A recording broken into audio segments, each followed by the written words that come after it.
e entender que as parábolas elas compõem basicamente um terço, né, das palavras de Jesus. Então a gente adapta a forma de falar, né, de comunicar para atingir um certo público.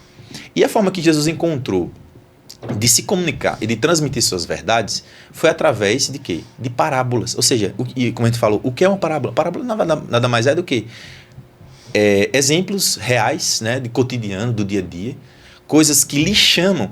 E isso é também algo que é tão diferencial nas parábolas. Porque as parábolas, diferentemente, por exemplo, de analogias, né, de comparações, a parábola ela lhe joga para a história de uma maneira que você não tem o que fazer. Ou você tem que tomar uma ação. A parábola me chama para ação. E isso fala muito da cultura judaica. Eu falo as parábolas para que as pessoas não entendam. Mas para aqueles que estão perto, a vocês, o texto que eu falo assim, né? A vocês é dado conhecimento. Porque vocês estão aqui. Vocês estão perto. Vocês estão buscando entendê-las. Então, a parábola, de fato, ela é misteriosa, enigmática, né? Então, ela desperta em nós a curiosidade em aprendizado. Perfeito, sim. Porque aí, quando a gente fica curioso sobre alguma coisa, a gente vai buscar. Se aprofundar mais. Se aprofunda. Sensacional. E o aprofundamento para o cristão é o relacionamento com Jesus. Alguns comentaristas falam, né, que quando o pai fala lá no final, né, que o meu filho estava morto e reviveu, né? Alguns falam, né, que o filho não morreu no momento que ele saiu, né? Mas morreu no momento em que ele falou aquilo ali. Sim. Ou seja, pro pai, eu acho que eu perdi meu filho aqui. Sim. Né? E a atitude dele, de deixar ele ir, era algo completamente natural. A gente, muitas vezes, o que eu aprendo com essa figura aqui, é que muitas vezes a gente quer insistir em algo que já não é mais nosso. Ou seja, aquela pessoa não está comprometida comigo de tal forma de ele encarar o relacionamento com a mesma intensidade e a seriedade que esse relacionamento merece. E muitas vezes a gente peca em não entender os sinais. A gente peca em não entender tudo o que está no contexto ali das coisas. Uma palavra dessa simboliza que esse filho ele está assim, completamente longe do que é o propósito correto para uma pessoa viver. E, sobretudo, de uma família ser estruturada. Então, naquele momento, pai, você não faz parte, você morreu naquele momento ali. Então, por isso que foi muito simples e fácil e natural para o pai. Tudo bem, tome. Não é isso que você quer. Pode ir.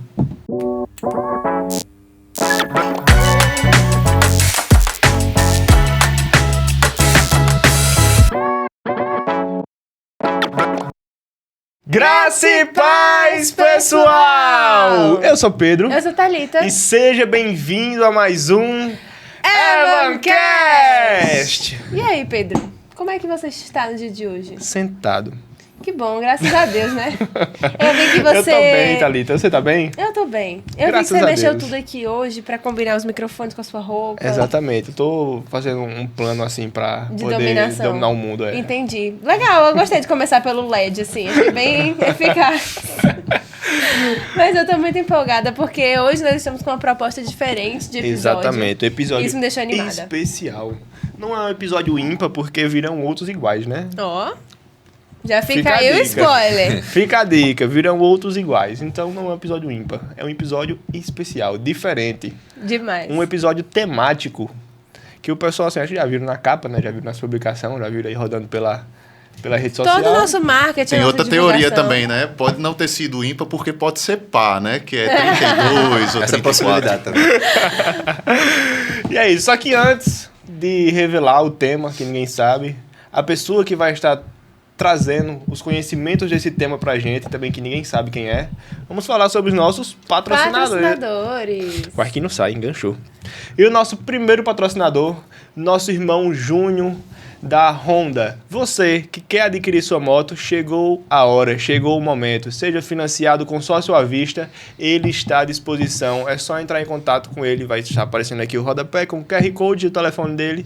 É só escanear ou digitar o número que ele irá estar providenciando uma moto para você e você não vai mais andar a pé. E o nosso próximo patrocinador é Arte Mais e Royal Comunicação. que providenciaram o que pra gente, Thalita? O que foi que eles trouxeram? Eles trouxeram nossos maravilhosos quadros com LED. Foi a maior realização pra mim até hoje do nosso cenário. Eu sou apaixonada por esses quadros. Antes era o microfone, agora é os quadros. É verdade. Então, Luan, se tiver LED, pode trazer aí que ela gosta, que a gente vai encher de LED aqui a sala, que ela vai estar amando.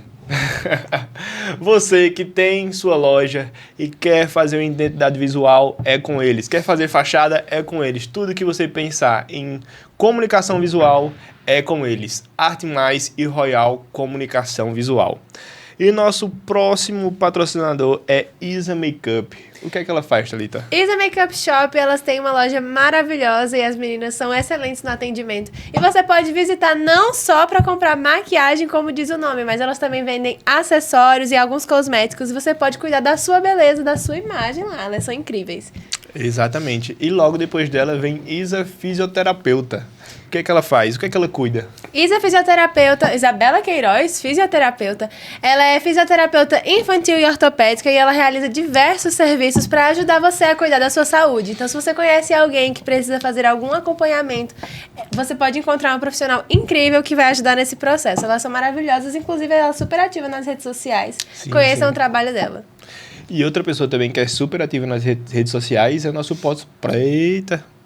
próximo patrocinador, que é a La Revier. Acertei? La Revi. La Revi. É só pra quem sabe falar francês. Ah, desculpa. Se fosse inglês eu acertava, mas como não é, fazer o quê? Nossa irmã Rebeca Santos, da La Revi, ela tem uma loja de roupas maravilhosa e ela sempre traz peças que estão em tendência pra deixar você ainda mais bonita. Então conheçam o trabalho dela, ela é incrível e tá sempre trazendo tendências e peças elegantes, bonitas, maravilhosas. Eu já disse que era pra ela trazer e montar a loja masculina, que as roupas que ela traz são muito bonitas para as mulheres, montar seria incrível, hein? Um estilo para homens também. Então fica a dica aí, Rebeca, e traz a loja masculina. Bota o Lucas para tomar conta. E o nosso próximo patrocinador, a Lisbelle. O que é que ela tem, Thalita? Lisbelle, vestido com amor, elas das nossas irmãs Raquel e Rafael, e elas são maravilhosas. São roupas infantis femininas e peças incríveis que transmitem exatamente o que elas propõem, que é muito amor nas peças. O Instagram delas é maravilhoso, tem um pouco do catálogo delas e vale a pena conhecer o acervo delas. Exatamente. E nosso próximo patrocinador é MP Representações Forte Metais, do nosso irmão Magno. Então você que está construindo, precisa comprar sanitários, chuveiros, torneiras e tudo de alto padrão para a sua construção, é só entrar em contato com ele. Vai estar aqui o QR Code e o número, então entre em contato e garante os materiais de alto padrão e alta qualidade para a sua construção. E nosso próximo patrocinador é Smart Cell. Você que tem um celular que caiu, quebrou e está precisando de um conserto, você pode levar para lá assistência técnica de primeira qualidade.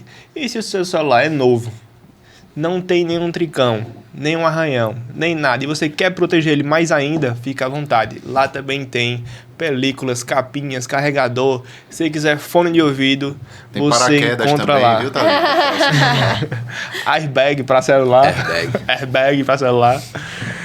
E o nosso próximo patrocinador é o nosso irmão da Vapo. Vapo entrega delivery e mototáxi. Você que tem sua loja que precisa de um delivery, é só entrar em contato com eles também. E se você não tem loja, mas precisa de um mototáxi, pode entrar em contato que eles fornecem todos os serviços e todos os transportes.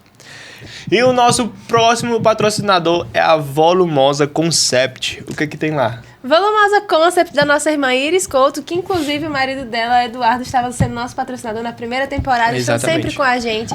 Ela oferece diversos produtos para cuidar do seu cabelo. E não somente isso, eles também oferecem serviços, são cabeleireiros incríveis e eles vão ajudar a cuidar do seu visual. Conheça a linha de produtos que eles vendem lá para ajudar a tratar o seu cabelo e deixar o seu visual ainda mais incrível. Eles são maravilhosos. Exatamente. E nosso mais novo patrocinador, entrando a partir deste episódio, a nossa irmã Thaís, da Sublime. Thalita vai explicar melhor o que é que ela faz e o que é que ela pode oferecer. Estúdio Sublime de Thaís e Michelle é um estúdio incrível que não cuida somente das suas sobrancelhas, mas eles têm diversos procedimentos para cuidar da sua beleza. Eles têm micropigmentação labial, eles fazem design de sobrancelhas. Exatamente. design de cílios também. Enfim, é um estúdio que vale a pena você conhecer e você vai ser muito bem tratado lá porque o serviço deles é maravilhoso. Exatamente. Então, escaneie o QR Code ou entre em contato com eles pelas redes sociais, que também vai estar no rodapé, e vai lá conferir, que eu tenho certeza que você não vai se arrepender de nenhum patrocinador que tem aqui. E agora, vamos para os nossos finalmente apresentar... E o QR Code. Verdade, esqueci do QR Code. Perdão, meu editor Sandro. Sem esquecer do efeito sonoro. O efeito sonoro. Por favor.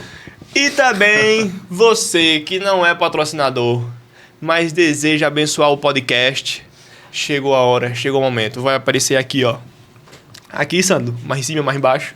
Pro lado esquerdo seu. Aqui, ó, bem aqui. Aqui, exatamente aqui. Se não for aqui, ele vai colocar aqui. Vai aparecer um QR Code bem agora, ó. O printado meio desafinado. E aí, saiu mas meio... Alto-falante tá meio... O tweet tá meio queimado. Mas você que deseja abençoar o podcast, é só escanear o QR Code, fazer uma oferta e abençoar. Pra gente poder estar trazendo esses conteúdos pra você, um conteúdo abençoado, um conteúdo com propósito pra sua vida.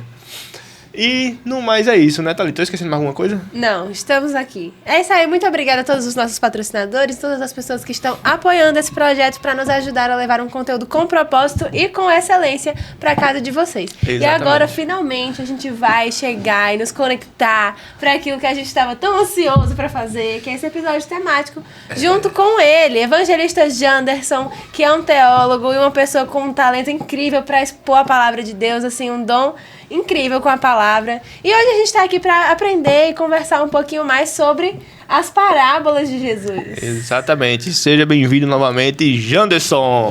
Aplausos! Segundo episódio do homem aqui no podcast. Amém. Meus irmãos, obrigado, né? Muita alegria, né? Eu participar mais uma vez, porque... Tá só vendo vocês aqui, vendo, irmão, como é difícil gravar e produzir conteúdos para a internet, para as pessoas, né? E vocês têm feito isso com bastante excelência, né? Eu vejo o amor que vocês fazem, né? O trabalho, o afinco que vocês têm em produzir tudo isso, né? E só louvar o Senhor, né? E agradecer, né? Pelo convite, né? E de estar inaugurando, né? Um especial de estilo de podcast, né? Desse tema tão especial. E que assim, né? A gente pode estar imaginando, né? O primeiro episódio, a gente escolheu um tema, né? E um tema tão... Para muitos até um pouco escanteado, mas para nós, né, que tá conversando sobre isso, é muito interessante, é rico, né? E a gente espera, né, que a gente consiga, no nosso bate-papo aqui, na nossa conversa, que você seja edificado, né? Todo mundo esteja escutando isso, a gente consiga produzir isso para as pessoas. E também falando uma coisa, né? Um dos mais fiéis telespectadores, né? É verdade. Exatamente. Ele e a esposa estão lá comentando, participando, Pois é. interagindo. E eu vejo lá, ó, estou assistindo aqui, assisti tal, e comenta sobre. Pois é, a gente é entusiasta do projeto, né? Até os filhos, teve um vídeo deles fazendo graça e paz, pessoal! Eu sou Pedro e eu sou Thalita! Um beijo para Elisa e Natan. Breve vai aparecer um episódio aqui, eles aqui, viu? Amém. A gente, logicamente, a gente incentiva, por quê? Porque eu gosto do projeto, a ideia de podcast e o que vocês fazem também, da forma que vocês fazem, né? Eu me sinto, né, um pouco, né, na obrigação de dar esse apoio e tudo, né? E também cavar o nosso vaguinho aqui, né? Vai que você me chama mais vezes, né? Eles têm pena, pô, eles estão tão comentando, aí tá comentando, tá vou tão chamar ele. Participativo, vamos chamar de novo. Bichinho, né? Consegui. Mas é brincadeira. A estratégia tá dando certo. Mas por mim não rolava essas coisas, não, porque eu não sou... assim, a gente conversa, mas a nervoseza tá aqui, ó, olha. Meu irmão, gelado. A gente que grava episódio toda hora fica nervoso também. Pois é. Minha mãe que já tá suando já. Mas vai desenrolar. Amém. E pra gente começar, vamos falar sobre as palavras de Jesus. Amém. Vamos começar aprendendo. Que a parábola não deixa de ser a palavra de Jesus, né? Vamos começar aprendendo a falar. Vamos lá, bem com A. Tá? Vamos falar sobre as parábolas de Jesus. E a primeira pergunta que a gente tem para você é: o que é uma parábola? Explica pro pessoal o que é uma parábola. Amém. Assim, eu vou dar um passo mais atrás ainda, explicar do que é uma parábola, né? É porque, assim, a gente precisa... O telespectador tá nos assistindo, né? O internauta, né? Eu sou do tempo telespectador. tempo do ouvinte também, mas foi avançando. De por que a gente está conversando sobre parábolas, né? Porque a gente entende que a forma como Jesus explicava, né, o reino de Deus, né? E entender que as parábolas elas compunham basicamente um terço, né, das palavras de Jesus, ou seja, da pregação de Jesus, quase um terço dela era em parábolas. Então Jesus escolheu essa forma de contar, né, o reino, né, de explicar o evangelho para as pessoas, e a gente precisa entender como a gente pode captar essa mensagem, porque não é simplesmente como uma definição simples, né? A pergunta inicial de o que é uma parábola, ela é muito difícil, inclusive para as pessoas que estudam, os teólogos e tal, porque não tem uma eu posso dizer, um fechamento quanto a isso, né? É muito abrangente nesse sentido.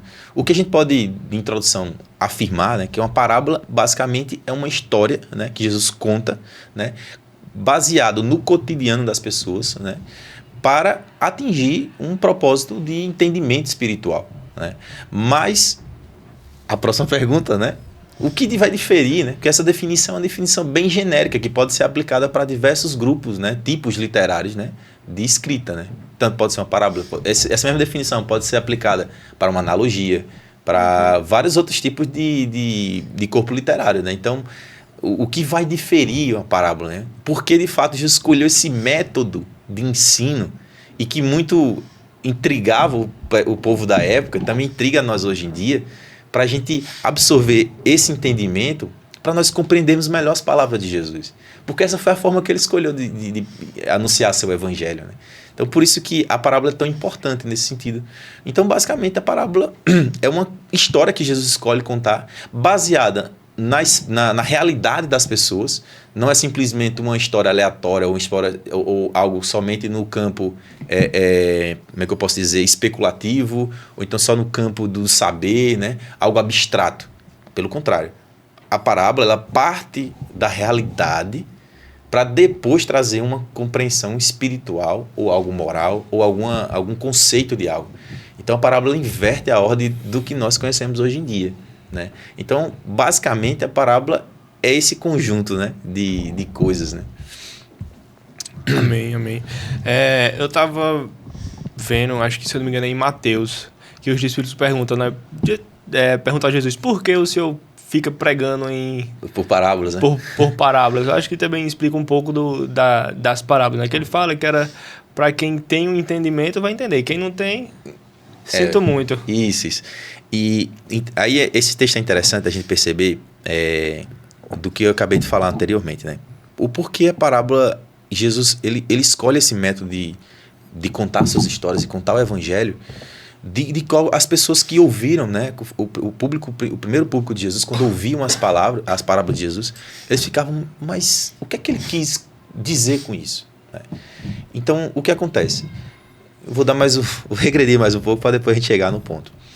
A gente precisa entender também que a nossa forma, como a gente está tratando de um corpo literário, né, ou seja, a gente está tratando de um ponto específico, a gente faz as divisões, né, de tipo de literaturas, a parábola é uma delas, certo? E para a gente compreender como a gente entende as parábolas hoje, a gente tem que voltar lá atrás e entender como aquela pessoa que proferiu as palavras, que é o próprio Cristo, ela pensava, o que ela entendia o que era uma parábola, né? Porque, por exemplo, a nossa cabeça hoje, nós somos formados, né? Nós somos produtos, né, de uma cabeça mergulhada, né, na vida ocidental, né? E o Ocidente, nós bebemos muito da sabedoria e da filosofia grega, não é isso? Então, a forma de nós pensarmos e explicarmos algo é de uma maneira completamente diferente ao que um judeu, né, do primeiro século faria, por exemplo. Né? Eu vou dar um exemplo para vocês. Tem uma parábola que Jesus vai passando por um determinado lugar e aí um jovem levanta a mão. Jesus, eu quero te seguir. É isso?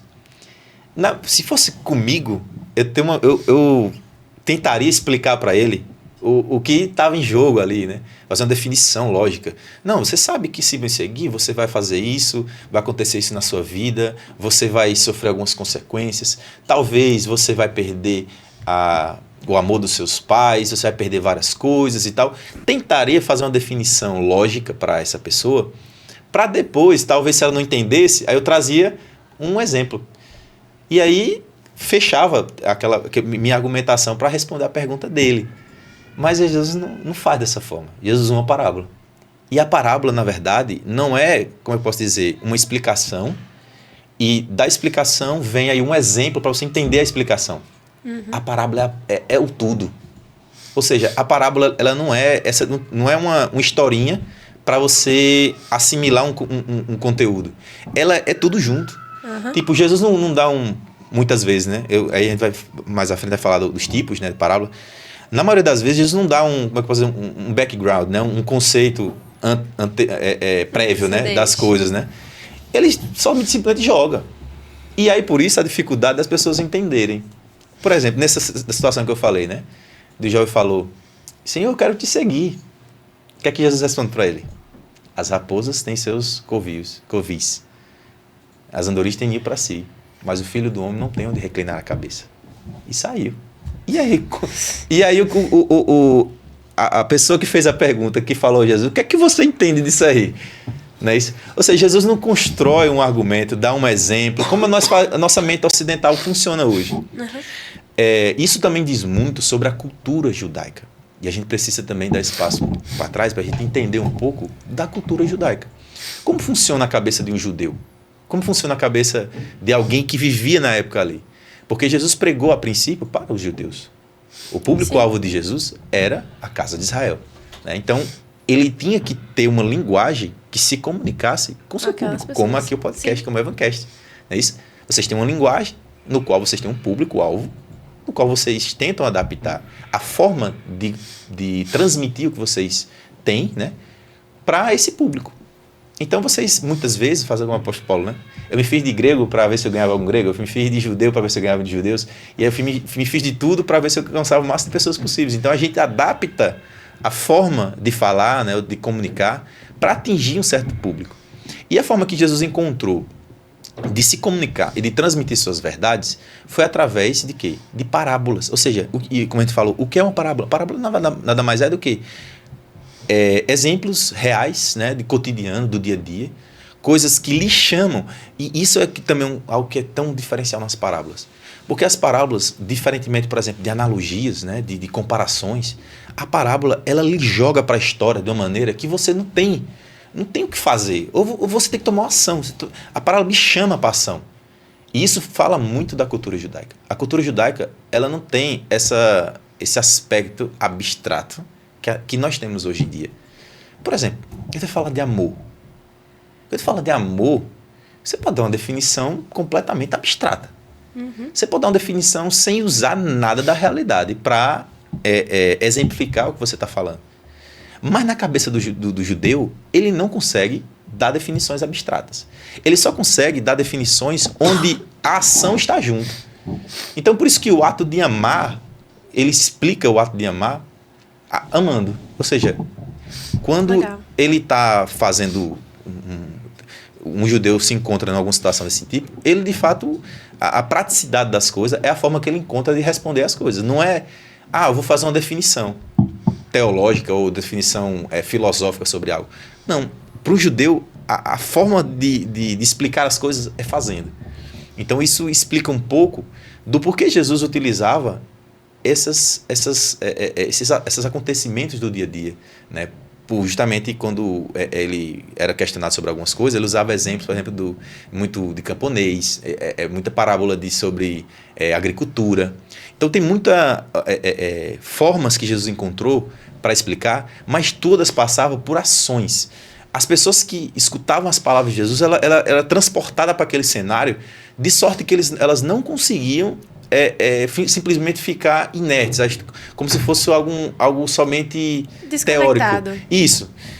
E justamente, ela automaticamente, quando Jesus contava as palavras, ou elas tinham que adentrar naquele momento e dar uma resposta àquela parábola ou àquela situação, Ou seja, ou você aceitava as palavras de Jesus, você entendia e você dava o ok, ou você simplesmente rejeitava e ia para a situação que na parábola dizia, né?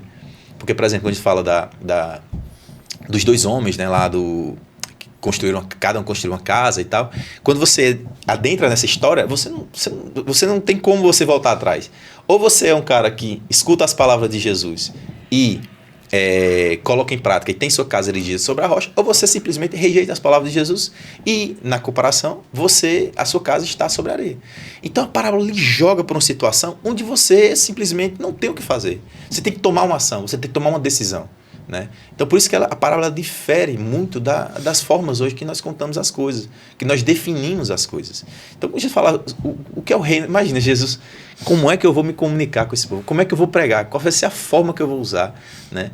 E dentre todas as maneiras possíveis, Jesus escolheu justamente a parábola. Por isso que a gente falou, né?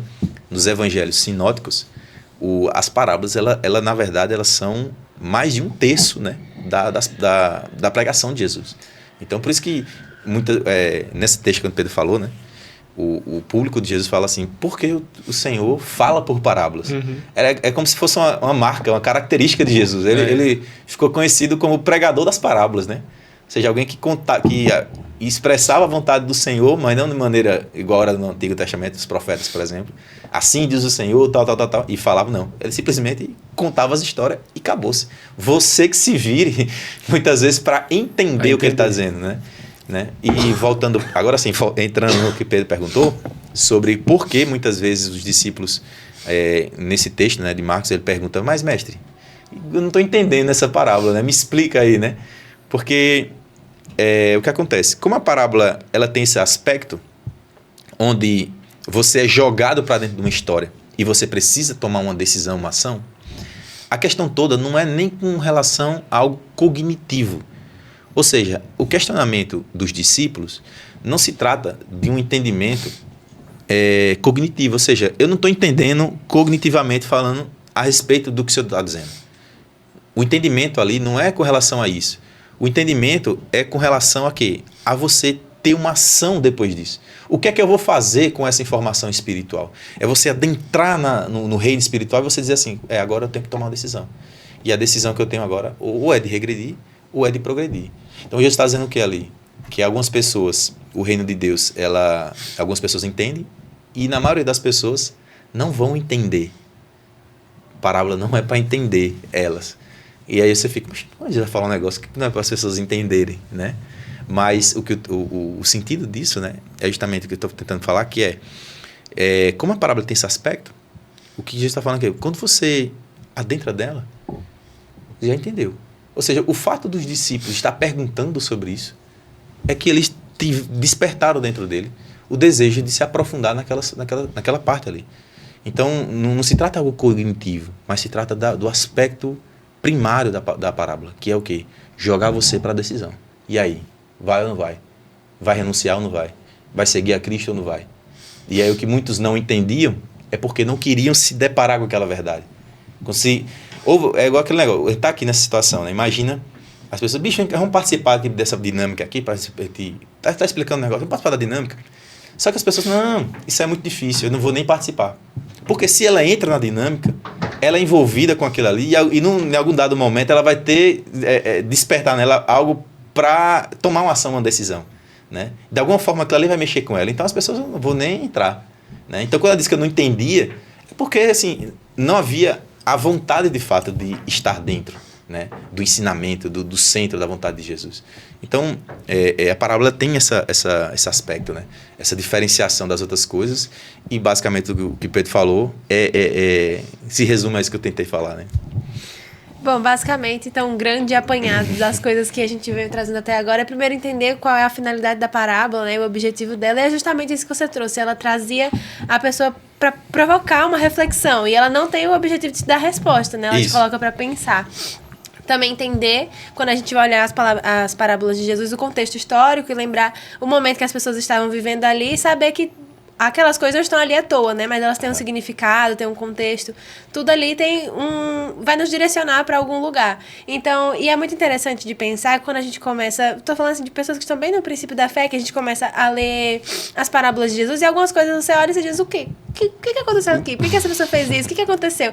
E aí a gente tem várias ferramentas hoje para estudar e para pesquisar, para entender o que aquilo quis dizer naquele contexto. Então, entender para saber por que Jesus estava trazendo todas aquelas coisas. O que mais que a gente pode levantar que foi trazido até aqui? Várias coisas. Contexto, finalidade da parábola. Que uma parábola... A reflexão. Acho que tu torce pra mim.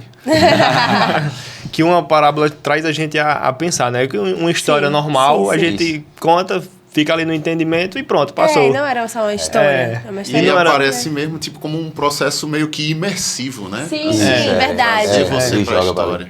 Que te joga pra dentro da história e te faz raciocinar e tomar uma decisão, que nem já te falou, né? Sim. E aí, você vai querer continuar aqui ou é pra vir pra cá? E é engraçado como as parábolas de Jesus, realmente, assim, você lendo, você nem tava ali naquela cena junto com Jesus, mas você vai pensar também, você pensa, caramba, que atitude eu tomaria, né? Sim, traz pra nossa vida, né? A gente tem, por exemplo, a do Bom Samaritano, né?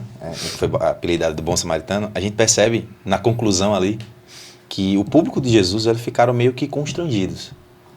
Porque no final ali, na resolução, né, da parábola, né, Jesus vai falar quem foi o próximo daquele que estava pedindo socorro ali, né? E quando a plateia, o público, tem que expor que foi o samaritano, e aí a gente vai evocar novamente a ideia do conflito entre judeus e samaritanos, eles ficam completamente constrangidos, porque eles entraram na história. Eles viajaram com Jesus, é como se fosse Jesus chamando para passear, vamos passear aqui na história. Meio que congela aqui. Imagina, a gente tá no filme, na cena. Os desenhos da Recolada, que Jesus está ali falando depois. Aí então teve um bom samaritano. Foi a nuvenzinha e a fora como se fosse a história. Quebrar a quarta parede, né? Ele chegou, aí tá conversando, imagina. Aí tá convidando você para entrar na história. Diz, o que você faria nesse lugar aqui? No lugar dessa pessoa, desse personagem. Aí vai caminhando. E nessa situação aqui, a parábola justamente é essa. É um convite a todos nós a entrar na história. Né? A você... imergir, mergulhar, de maneira assim que você, ao sair, ao final, você basicamente viveu aquilo. Então você tem como você responder. E outra coisa, a parábola é tão fantástica, porque ela difere das outras formas de ensino. Porque, por exemplo, eu podia estar explicando de várias formas aqui. Como eu tô. Olha como é louco isso aqui, né? Usar uma parábola para explicar uma palavra. Então, vocês me fizeram uma pergunta. E eu estou tentando fazer o método ocidental da história. Estou explicando a definição e estou dando exemplos, trazendo exemplo para vocês. Eu podia jogar vocês, vamos lá, vamos entrar no mundo da parábola e aí a gente vai agora entender o que a parábola quer dizer de fato. Então Jesus, esse era o método de Jesus. Ele escolheu dessa forma explicar às pessoas, não simplesmente explicar por explicar. Cara, você pega as pessoas, elas têm uma qualidade boa, que é o quê? Definição de coisa. A coisa que a gente mais é mestre em fazer é definir coisas. Nossa mente é uma mente muito julgadora. Julgadora no sentido de quê? De fazer juízo sobre as coisas. De ter definições sobre alguma coisa. Se eu falar qualquer coisa aqui, imediatamente na sua cabeça, já vai ter uma imagem daquilo ali. É uma definição que você tem dela. Então a gente é fácil de criar definições. Mas isso não quer dizer um resultado do aprendizado eficaz. Você ter a definição sobre algo não significa que você tem aquilo ali como a máxima verdade sobre você. Não sei se fica claro isso, mas imagina que você tem uma definição, por exemplo, usar a própria Bíblia. Você tem uma definição sobre que a palavra de Deus ela é contra, por exemplo, contra mentira, né, contra coisas erradas e tal. Só que isso é uma definição. Eu preciso agora pegar essa definição e jogar para o meu dia a dia. O que é que eu faço com essa verdade? Isso é que Jesus fazia, tá? Tem vários conceitos espirituais. O que é que vocês fazem com esses conceitos? E joga na realidade. A pergunta, voltando para a parábola do bom samaritano. Qual é o maior mandamento? Na primeira pergunta que fizeram, né? Amar a teu próximo a si mesmo. Aí no final Jesus já ia embora. Mas quem é meu próximo? Olha, era uma pergunta, era uma definição teológica que eles tinham. Jesus não explicou, não fez não viajou pelos conceitos da Torá e tal. Não, porque Moisés, né? Tem o sentido teológico dessa palavra de Moisés, e lá no original. Não foi para isso. Jesus trouxe, tá bom, vamos lá, vamos entender? Quer entender de fato? Então bora lá. Chamou, convidou eles para passear naquela história. Ao final, aí de fato caiu a ficha. Não, agora eu entendi completamente. A parábola nada mais é do que produzir em nós o efeito prático das coisas. De a gente pegar uma definição, muitas vezes, muito difícil e longe de nós, sei lá, de entrar no nosso cognitivo. E simplificar ela. Simplificar ela no dia a dia. E outra, perfeita palavra que você usou agora, por quê? Porque como a gente tem muito aquela ideia de que apenas os sábios instruídos conseguem alcançar a definição e a sabedoria das coisas, e Jesus tornou a mensagem do evangelho tão fácil de entendimento porque ela atingia pessoas de todas as classes possíveis. Então, o evangelho não tem, como é que eu posso dizer, não precisa ter formação acadêmica para entender o evangelho. Porque Jesus explicou e simples, as pessoas simples compreendiam. Né? Por quê? Porque ele trouxe para a realidade, ele não trouxe, sabe, não jogou para outro campo, entendeu? Pelo contrário, ele botou as pessoas para realmente viver aquilo ali de maneira prática e fácil, todo mundo entendia. Então, as parábolas são fantásticas por isso, porque ela até iguala essa questão. Não precisa ter sei lá, formação em algo para entender as parábolas e tal. Não, cara. Quando Jesus chama a gente entende ali, porque ele está me jogando para aquele campo e ali não tem sábio nem nada. Todo mundo consegue raciocinar e entender aquela situação. Né? Então, o ponto fantástico das parábolas é esse, né? Que a gente consegue viver tudo aquilo ali, de maneira como se a gente estivesse no mar vermelho atravessando, né? E tá ali, eita, meu Deus do céu, fica imaginando, meu Deus, aqui né? As colunas de parede assim, de água, assim, meu Deus, que massa deve ser, né? Mas quando Jesus conta as parábolas, é isso que ele faz com a gente, ele nos joga para aquela situação, né? Eu não sei se já contei, não sei se contei na outra vez que eu vim, né? Que uma vez eu ainda não era cristão, né? E a minha mãe fazia um tratamento em Salvador, né? Não sei se aqui ainda faz hoje aqui na cidade de Paulo Afonso. Que as pessoas daqui, alguns tratamentos de saúde fazem em Salvador, né? Pra lá, sim. Isso aí, nessa época eu fui o acompanhante da minha mãe. Mas assim, fui já querendo voltar. Acho que eu tinha, sei lá, uns 15 anos. E nessa situação, na época, que época? Eu acho que vou denunciar a minha idade. Eu não tinha celular. O ponto, assim, como é que eu posso dizer? O máximo de distração e entretenimento que eu tinha era uma lan house. Aí eu fui pra lan house, acabar rápido, né? Aí de passar o dia todo naquele... Era um alojamento que tinha lá. Pô, velho, que negócio chato, velho. Aí eu disse, bicho, pra tentar passar o tempo, eu levei uma Bíblia daquela Novo Testamento, aquela azulzinha. Sim. No momento lá que eu tô meio entediado, eu vou ler, né? Beleza. Aí comecei a ler e tal, não sei o quê. Aí quando chegou em Mateus 7, né? Que fala justamente dos dois homens, né, que erigiam as casas, né, e tal, e a comparação que Jesus faz é aqueles que ouvem e praticam e aqueles que ouvem e não praticam. Quando eu entrei naquela história, eu não vou mais ler a Bíblia, porque eu estou lendo e não estou praticando. Então, de alguma maneira, eu fui transportado para uma situação, para uma decisão... Se o conhecimento não veio, né? Então, justamente. Mas assim, a mensagem do evangelho, ela foi atingida. Sim. Ou seja... A parábola teve eficácia. Teve eficácia. Eu fui, de fato, impactado pela parábola. Imagina se Jesus fosse contado de uma maneira filosófica, né? Não que, sei o quê, você precisa acessar as áreas da sua mente que eles fazem, que destravam, que não sei de quê. Eu não ia entender aquilo ali. Mas a forma que Jesus usa, qualquer pessoa pode aprender. Sim. Né? E ele naquela hora disse, não, eu tenho que tomar uma ação. Eu vou continuar e vou praticar. Eu posso parar aqui, porque agora eu já sei que eu preciso ouvir e praticar. Né? Então naquela hora eu parei de ler a Bíblia. No outro dia eu tive que ir embora, porque estava muito tédio. Mas basicamente é isso, né? Outra coisa que a gente pode citar é que as parábolas ela era muito comum para o povo judeu. Muito comum. Era uma forma, assim, dos rabinos ensinarem. O Antigo Testamento também está cheio de parábolas, né? É interessante isso. Porque não existe apenas parábolas, como eu posso dizer, orais, né? Existem também atos parabólicos, né? Ou seja, as parábolas elas não são apenas palavras, né? Elas também são ações parabólicas. A gente percebe, por exemplo, vou voltar lá no Antigo Testamento. O Antigo Testamento tem um célebre episódio, né? Do rei Davi, né? Davi quando peca, né? E se deita com Batseba e mata Urias, né? Manda matar Urias. Ele tentou deixar isso no oculto, mas Deus mandou o profeta Natã ir até Davi. E aí, Natã, na sua sabedoria, ele não vai direto a Davi, não fala. Natã joga uma parábolazinha. Joga uma parábola. Davi entendeu aquilo ali, não. Esse cidadão, esse camarada, ele tem que ser punido. esse cara merece a morte. Esse cara não pode fazer isso. Quando Natan revela o real sentido da parábola, Davi não tem mais o que fazer, porque ele entrou na história. Ele já deu as conclusões da história. Ele não podia desfazer aquela conclusão. Ele simplesmente se viu no personagem. E é isso que a parábola faz. A gente se vê no personagem. E quando Davi viu, cara, esse cara sou eu, aí ele desabou. O homem desmanchou. Ele entendeu de fato o que ele fez, a gravidade dos seus feitos, dos seus atos. Então a parábola tem esse efeito nas pessoas. Se Natan fosse simplesmente repreendê-lo e tal, não sei o quê, você é um cara que fez a coisa errada, Deus fez muita coisa com você, você fez isso com... E, assim, teoricamente, muito provavelmente o efeito em Davi teria sido diferente. Mas como ele usou a parábola, é mesmo que... Tocou Roberto Carlos na hora, não foi? Pois é, então...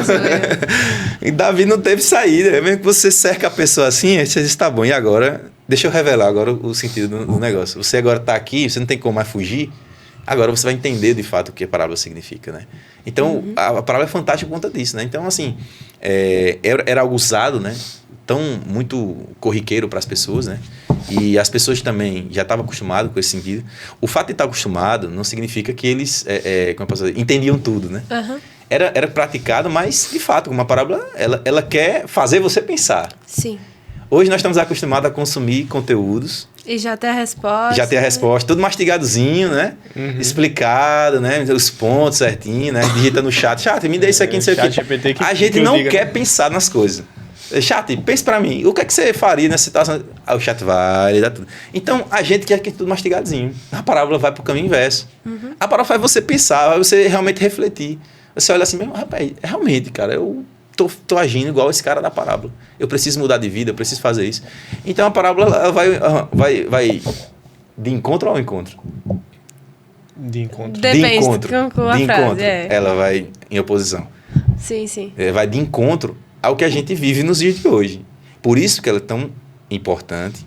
A gente está conversando sobre isso aqui. Você escolheu o primeiro tema, né, dessa nova fase, né, dessa nova série de podcast, episódios. Porque hoje em dia a gente está sendo levado e conduzido, né, para um caminho em tudo, não só no aspecto de absorção de informações, mas de várias outras coisas. E a parábola, ela nos tira desse caminho, sim, que certamente não é o caminho natural para a gente. Sim. Deus nos deu uma mente, né, para que a gente possa utilizá-la, raciociná-la, né? E tudo que a gente não exercita tende a atrofiar-se. Então a gente precisa ter esse cuidado. A mente precisa ser exercitada. Os livros... Não ficar com a mente preguiçosa, mas realmente pensar, a nossa mente e a nossa mente é preguiçosa nesse sentido também. Por quê? Porque se ela percebe que uma área não está sendo utilizada, aquilo ali ela tende a escantear aquilo ali. Na próxima vez que for acessar aquela necessidade ali, provavelmente você não vai saber mais fazer. Sim. Se você não pratica algo, a tendência é você perder... Mas como jogador de futebol que passa muito tempo sem jogar, quando ele vai voltar todo travado, todo...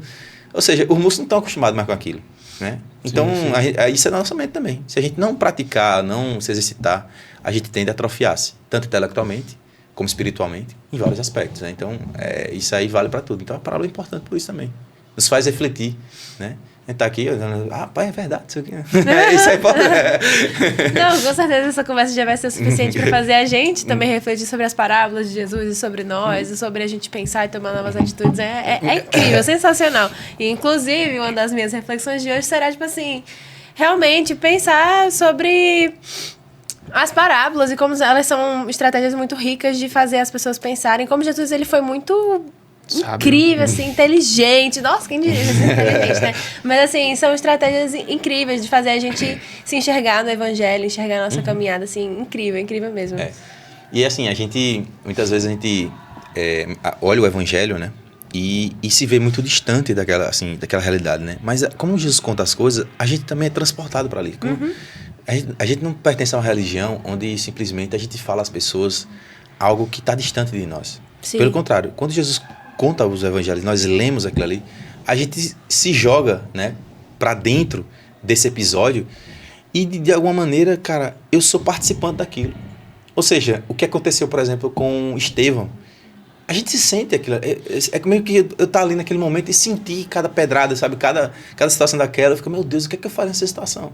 E hoje, nos dias atuais, eu fico, meu Deus, o sentimento que Estevão teve naquele momento ali, será que eu teria hoje de estar passando por uma perseguição, estar passando por esse momento aqui de sofrimento, de aflição, e estar pensando nos meus algozes, naquelas pessoas que estão me causando esse sofrimento?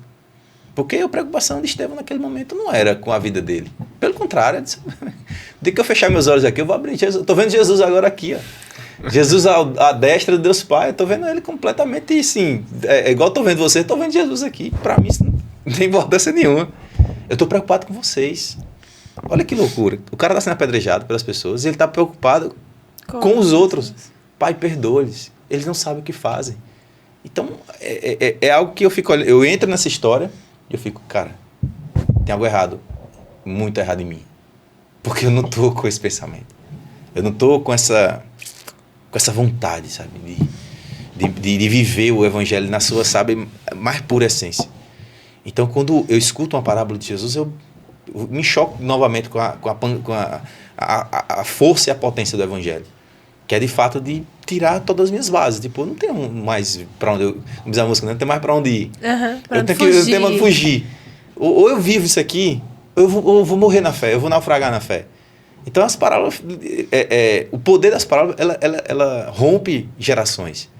Né? Por quê? Porque ela atinge, lógico, o público-alvo ali, que eram os israelitas, só que ela ultrapassa épocas e eras e gerações. Isso. Até hoje a gente olha, meu Deus... Né? Será que eu sou um campo fértil? Será que eu sou um campo onde a semente está caindo entre os espinhos? Né? E aí você vai navegar e vai aprofundar em cada um desses exemplos e você se olha, meu Deus, eu estou aqui, eu estou onde nessa situação? Né? E aí eu sou chamado para uma ação que normalmente em alguma história diferente, ou uma forma de contar a história diferente, eu não teria. Né? Sim. Então, por isso que as parábolas são tão poderosas nesse sentido. Né? Hoje, estamos aqui, né, 2025, refletindo sobre as parábolas, sobre esse método que Jesus escolheu de contar suas histórias, de contar o evangelho, né?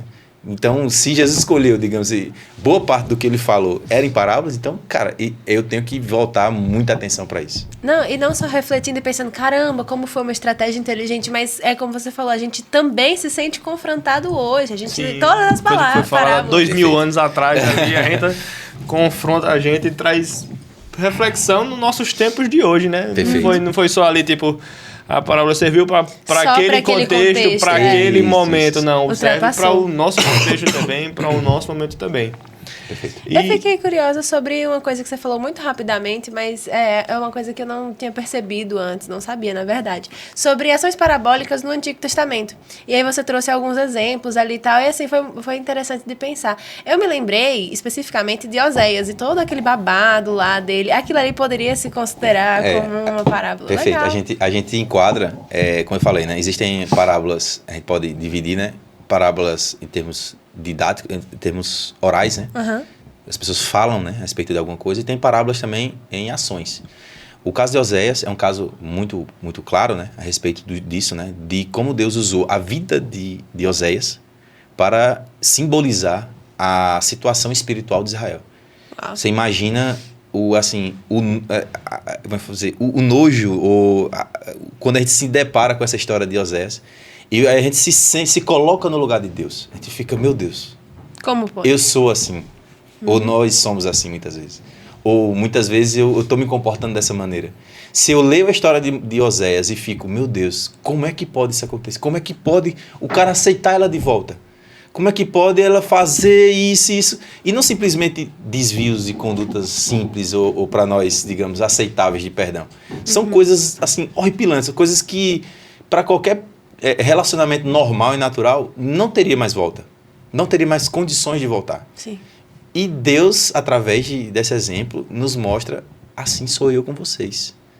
É uma ação parabólica. Eu olho isso aí e eu fico, meu Deus, cara, não tem condições desse amor, entendeu? Sim. De a gente fazer isso com o Senhor e muitas vezes, e a maioria das vezes, Ele nos aceita de volta, né? Independente, sei lá, da gravidade das minhas ações. Então, no caso de Oséias, é um caso muito claro, né? Onde a parábola ela se aplica, ela invade o campo da ação. Né? Deus usou a vida de Oséias para explicar uma parábola, um conceito. Né? Não simplesmente palavras verbais, no caso. Né? Temos o caso também de Jesus Cristo, também no Novo Testamento, onde Jesus está passando por uma figueira e simplesmente ele ordena para que ela não dê mais fruto. Secar a figueira. Que legal. Acabou. Caramba, uma parábola. Uma parábola. Pois é uma parábola. E aí, depois a gente vai tentar explicar, né? Jesus tenta explicar o que é por que ele fez aquilo, né? Ou seja, foi uma parábola em forma de ações, de prática, né? Uau. Então, a parábola é tão forte e poderosa que ela invade várias áreas, né? Várias formas de ser expresso. Justamente, de se comunicar essas parábolas, né? Então, essas são as mais conhecidas, né? Tem outras também, né? Várias, mas que vem na cabeça são essas duas mais claras, né? Você falou da de Oséias e sobre um amor incondicional, assim, e eu não sei se a gente já pode começar a falar, que eu conectei com a parábola que a gente vai discorrer um pouquinho. Não sei, tem mais alguma coisa que vocês gostariam de falar antes da parábola do filho pródigo? Não, eu ia falar sobre, a gente trazer um pouco sobre as classificações, mas depois a gente Então vamos para aí primeiro, melhor, e a gente finaliza com você falou, né, sobre vários tipos de parábola, falou sobre a de Oséias, falou sobre a de Davi, vários estilos diferentes que Jesus traz e outras pessoas também traziam na época as parábolas, tanto em ação como em histórias. Existe, assim, não sei se tem várias ou se tem só algumas. Quantas classificações? Como é que a gente pode classificar assim, essas parábolas? Legal. Então, existem diversos aspectos de classificação, né? Mas, assim, de tudo aquilo que eu consumi sobre isso, é quase unânime, assim, a gente não dá tanta atenção a isso por conta da dificuldade em você fazer essa classificação. Porque imagina, a nossa cabeça, ela é muito sistemática, como eu falei a vocês. Nossa cabeça ocidental é uma cabeça onde a gente quer agrupar as coisas como se elas fossem, de fato, tudo fosse classificável, perfeito. Como se a intenção do autor, de fato, é construir, por exemplo, toda a definição, como se fosse um livro teológico. Uhum. Está aqui a definição do que é uma parábola. Essa parábola é da classificação A, essa é a classificação B, classificação C. Pelo contrário, os evangelistas, quando narram as parábolas de Jesus, e Jesus falando, Jesus não está interessado nisso, cara. Logicamente, a gente faz uma definição, como eu posso dizer, em termos de estudos, ou seja, assim, estudos semânticos, né? Quando a gente vai estudar a estrutura da frase, a estrutura da parábola, a gente tem elementos da nossa língua portuguesa, né? A similitude, né? Ou seja, parábolas quando Jesus começava assim, o reino de Deus é semelhante a... Ou seja, esse é um tipo de forma de parábola, né? Ou seja, ele está trazendo uma história, né? O que ele vai falar em seguida vai agregar o que ele já foi dito ali. Nesse caso, a parábola vai servir como se fosse uma... Como dizer, ele vai fixar, né? Reforçar justamente. Ele dá uma mensagem aqui... E aí ele vem com a parábola para reforçar... Um anexo para a mensagem. Perfeitamente. Essa é uma palavra de similitude, ou seja, ele está trazendo algo similar da vida cotidiana deles para que eles apliquem a um conceito que ele já falou anteriormente. Boa parte das parábolas, ela tem essa característica. Né? Por exemplo, quando falou do bom samaritano, que ela tem um contexto, porque as pessoas perguntam, Jesus, aí Jesus vai explicar. Não, guarda a do bom samaritano, Jesus pergunta. Ele pergunta qual é o maior mandamento. Uhum. Aí Jesus amarás. Amar o próximo. Como a ti mesmo, né? Amar a Deus. O primeiro e maior é amar a Deus. Né? Assim, todas as coisas. E outro semelhante a esse é amar o próximo como a ti mesmo. Aí, beleza, respondeu. Mas quem é meu próximo? Aí pronto, Jesus vai pegar a parábola para explicar todo esse contexto aqui. Né? Então, uma boa parte das parábolas, ela tem essa característica. De quê? De Jesus pegar algo que já foi dito, ou que já foi conversado, e usar a parábola para amarrar esses assuntos, essas pontas soltas. Né? De sorte, quando saiu, acabou a conversa ali, ninguém tinha mais dúvida sobre alguma coisa. Por mais até seus opositores eram levados a essa reflexão. Por isso que Jesus, ele pregava, e as multidões olhavam para ele, cara, esse cara fala com quem tem autoridade. Esse cara não prega normal, ele não é igual às outras pessoas que pregam, não são como os rabinos. A forma que ele fala, como ele diz, né, é algo que, assim, ultrapassa o que a gente já viu, né, de pregações, de ensinamentos. Né? Então, é difícil a gente classificar. Né? Eu gosto de evocar mais essa parte da similitude, né? E tem outra também que são as descritivas. Né? É aquele que, de fato, ele já começa na parábola e encerra na parábola. Ou seja, como é que você vai... Não tem um contexto, você não sabe o contexto em si, não tem a explicação do negócio. É a mesma coisa que a professora chegar com conteúdo, tá aqui, as fórmulas... E tchau. E tchau. Aí você vai entender aí. Vai pensar, vai justamente. A fórmula de Bhaskara está aqui. Aí você entende se isso aqui é equação de primeiro grau, se, o que é equação, se, o que é a delta, o que é... Enfim, é com você. Então, muitas vezes você simplesmente soltava o negócio e caia fora, né? Então, basicamente essas duas, mas tem outras classificações. Mas, assim, o que é importante, né, para as pessoas, assim, que não tem, como é que eu posso dizer, essa preocupação, né, de dividir certinho, de compartimentar. A gente só menciona porque, de fato, no estudo em si, a gente vai ter que fazer isso. Mas a gente entender a parábola como um todo, ela é mais importante, né? E é interessante também citar que Jesus, a forma que Jesus contava as suas parábolas é diferente da forma que as pessoas estavam acostumadas. A forma que Jesus tinha de... A gente pega a literatura da época e tal, é completamente diferente. No sentido de quê? No sentido de poder, como é que eu posso dizer? De capacidade de se alcançar o objetivo que é o entendimento das pessoas. Existia quando a gente falou o caso de Natan, né? Ou seja, Natan pegou uma parábola e jogou para eles assim, né? Existem várias outras parábolas no Antigo Testamento. Mas essas parábolas, elas são específicas. Imagina, é mais fácil você ser assertivo uma tentativa que você tem do que você ser assertivo em várias outras tentativas, né? Imagina, você tem 100 tentativas. A chance de você ter uma assertividade alta é muito pequena do que você ter só uma. Você pode ter ou 100% ou 0%, ou seja, se você acertou uma, numa só tentativa, você tem uma assertividade grande. Já Jesus não, Jesus ele proferiu várias parábolas. E ele foi preciso em todas elas. Não só no resultado que ele tem, mas na forma que Jesus conseguia cativar as pessoas. Atingir o público de um entendimento, de um grau de escolaridade muito alto, como também aquelas pessoas que não tinham nenhum tipo de recurso para aprender nas academias, na escola, com os rabinos. Então, Jesus ele é diferente nisso, né? Ele é diferente da forma tanto que os autores do Antigo Testamento faziam suas parábolas, como na forma que os literários, né, judeus da época proferiam suas palavras. Porque quando Jesus começa a falar, é de uma maneira distinta. Né? Ele tem esse poder, né, de atrair as pessoas, não só por sua forma de ser, mas sua forma de pregar também. A vida de Jesus é uma parábola, porque ele vive aquilo ali. Ele está dentro daquilo ali. Jesus, quando convida as pessoas, quando a gente entra na parábola, a gente começa a identificar. Quem é essa pessoa aqui? Quem é esse personagem? Esse personagem que sou eu. E quem é esse outro aqui? Aí você coloca Jesus, você coloca Deus. Aí você vai linkando os personagens, você vai entender, meu Deus, Jesus é mestre fazer isso. Então é fantástico a pregação de Cristo em forma geral e sobretudo as palavras, porque justamente isso, olha assim, meu Deus, cara, é sabedoria que só pode vir do alto, não tem condições, não tem assim como a gente não parar e se dobrar. Cara, Jesus é fantástico, Jesus é demais, né? E as parábolas também são interessantes porque ao mesmo tempo em que ela nos coloca numa situação que a gente precisa tomar uma decisão e se coloca no lugar dos personagens, elas também serviam como um instrumento que Jesus usava para pregar para os discípulos, mas às vezes as pessoas que não estavam ali para receber o evangelho não entendiam, né? Então elas são realmente assim, quanto mais a gente conversa sobre parábolas, mais elas se tornam um instrumento super interessante de usar para pregar o evangelho e falar assim, muito, muito, muito legal. Perfeito. Eu vou trazer mais uma vez a pergunta que Pedro fez no início, né? Para a gente entender isso, como que a parábola também ele é um aspecto de proximidade dos discípulos, né? A parábola ela lhe traz para perto de Jesus.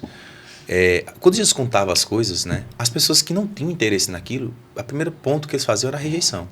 Eu não quero viver isso. Por isso que Jesus disse que alguns, as parábolas, ninguém vai entender mesmo. Eu falo as parábolas para que as pessoas não entendam. Mas para aqueles que estão perto, a vocês, o texto que eu falo assim, né? A vocês é dado conhecimento, porque vocês estão aqui, vocês estão perto, vocês estão buscando entendê-las. Então, a parábola, de fato, ela é misteriosa, enigmática, né? Então, ela desperta em nós a curiosidade em aprendizado. Perfeito, sim. Porque aí, quando a gente fica curioso sobre alguma coisa, a gente vai buscar. Se aprofunda. E o aprofundamento para o cristão é o relacionamento com Jesus. Se eu estou interessado em algum assunto a respeito das Escrituras, é a proximidade com Cristo que eu preciso. Ou seja, se eu estou curiosidade de Pedro sobre algum aspecto da vida dele, eu vou tentar a proximidade com ele, eu vou procurar informações sobre ele. Nesse ato de buscar informações, de buscar o conhecimento sobre esse assunto que eu quero aprender, eu estou buscando um relacionamento. Eu estou aprendendo sobre aquela figura sobre a qual eu coloquei como o objeto de pesquisa. Então, as parábolas servem também para que a gente se aproxime de Jesus. Perfeito. A gente não entende as parábolas, basicamente. Quando a gente se aproxima de Cristo, o texto vai falar que é revelado a nós, o reino de Deus é revelado a nós. Então, a gente precisa voltar mais um pouquinho para as parábolas para a gente se aproximar de Cristo, né? Isso é sensacional.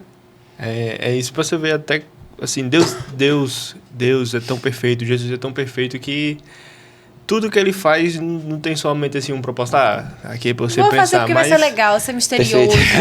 Mas, assim, é tudo interligado, assim, tudo é tudo perfeito. Não tem palavra para descrever, não, porque cada coisa que ele faz, cada detalhe, é como se ele já tivesse... Não, ele fez, né? Ele fez. Tudo, né? É tudo calculado, tudo pensado nos mínimos detalhes. Incrível. É isso. E isso que você acabou de... Esse episódio aqui que você acabou de proporcionar pra gente é exatamente o que a palavra produz a gente. A gente olha assim, tipo, eu fico sem palavra. Às vezes eu olho um negócio e eu vou entender... Eu vou buscar entender o negócio. Quando eu pego lá ali, sabe aquele meme?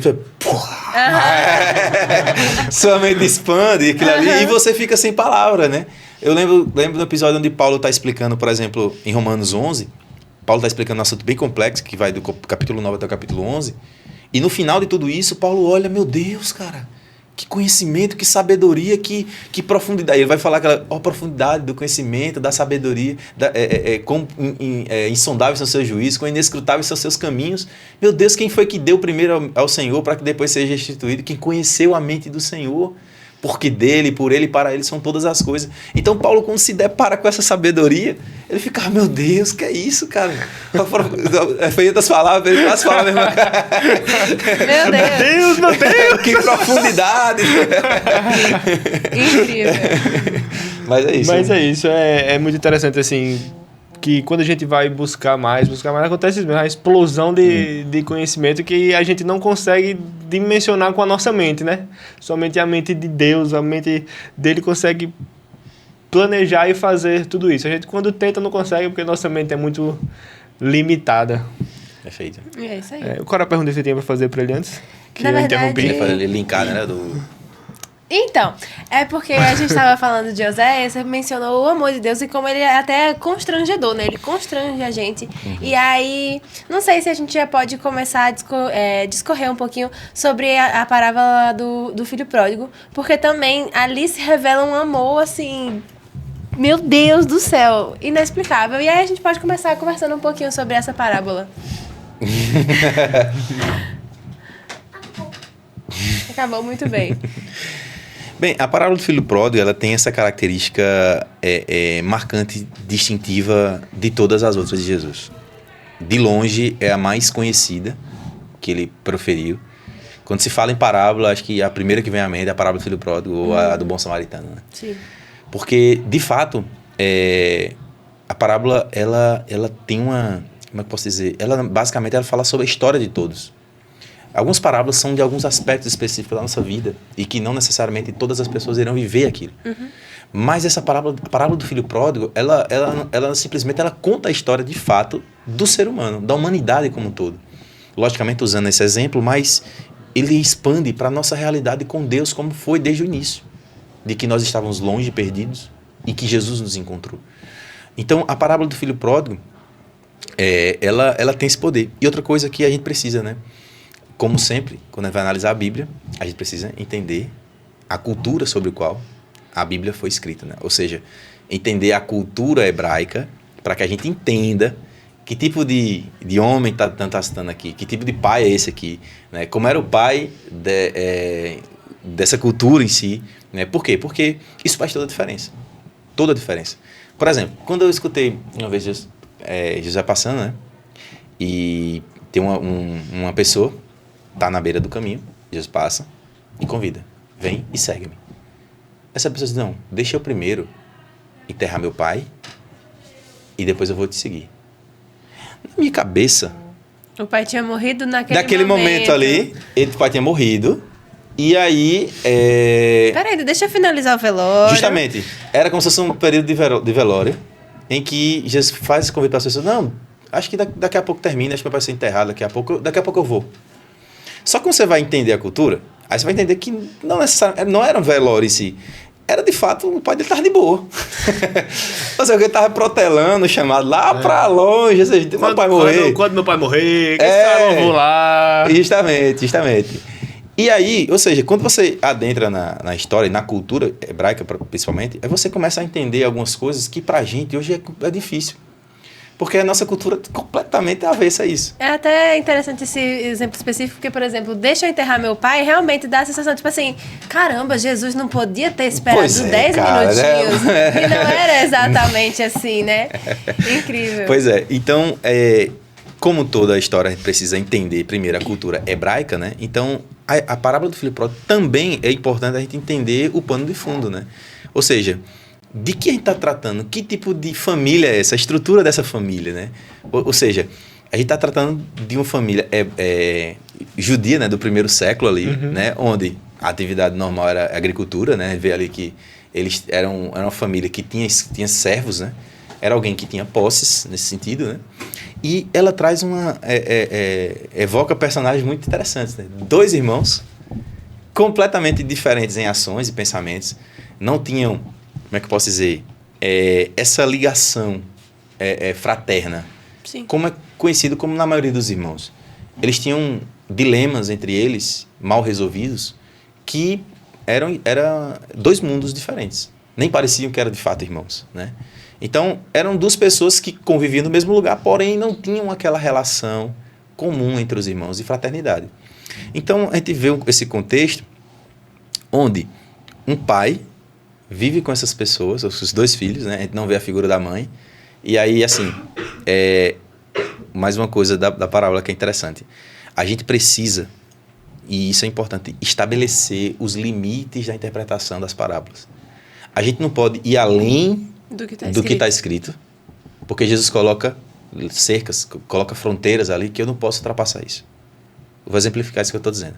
Por exemplo, na parábola do bom samaritano, por exemplo, quando a gente tem ali a figura do bom samaritano, eu já vi alguns pregadores, né, alguma pregação falando o seguinte, que o bom samaritano significa Jesus, as 2 moedas que ele dá para o hospedeiro lá, o dono da hospedaria ali, são os 2.000 anos que vai voltar. Eu vou dar essas 2 moedinhas aqui. Na volta, eu pago tudo. O cara do hotel ali é a igreja. Jesus salva as pessoas, deixa lá na igreja.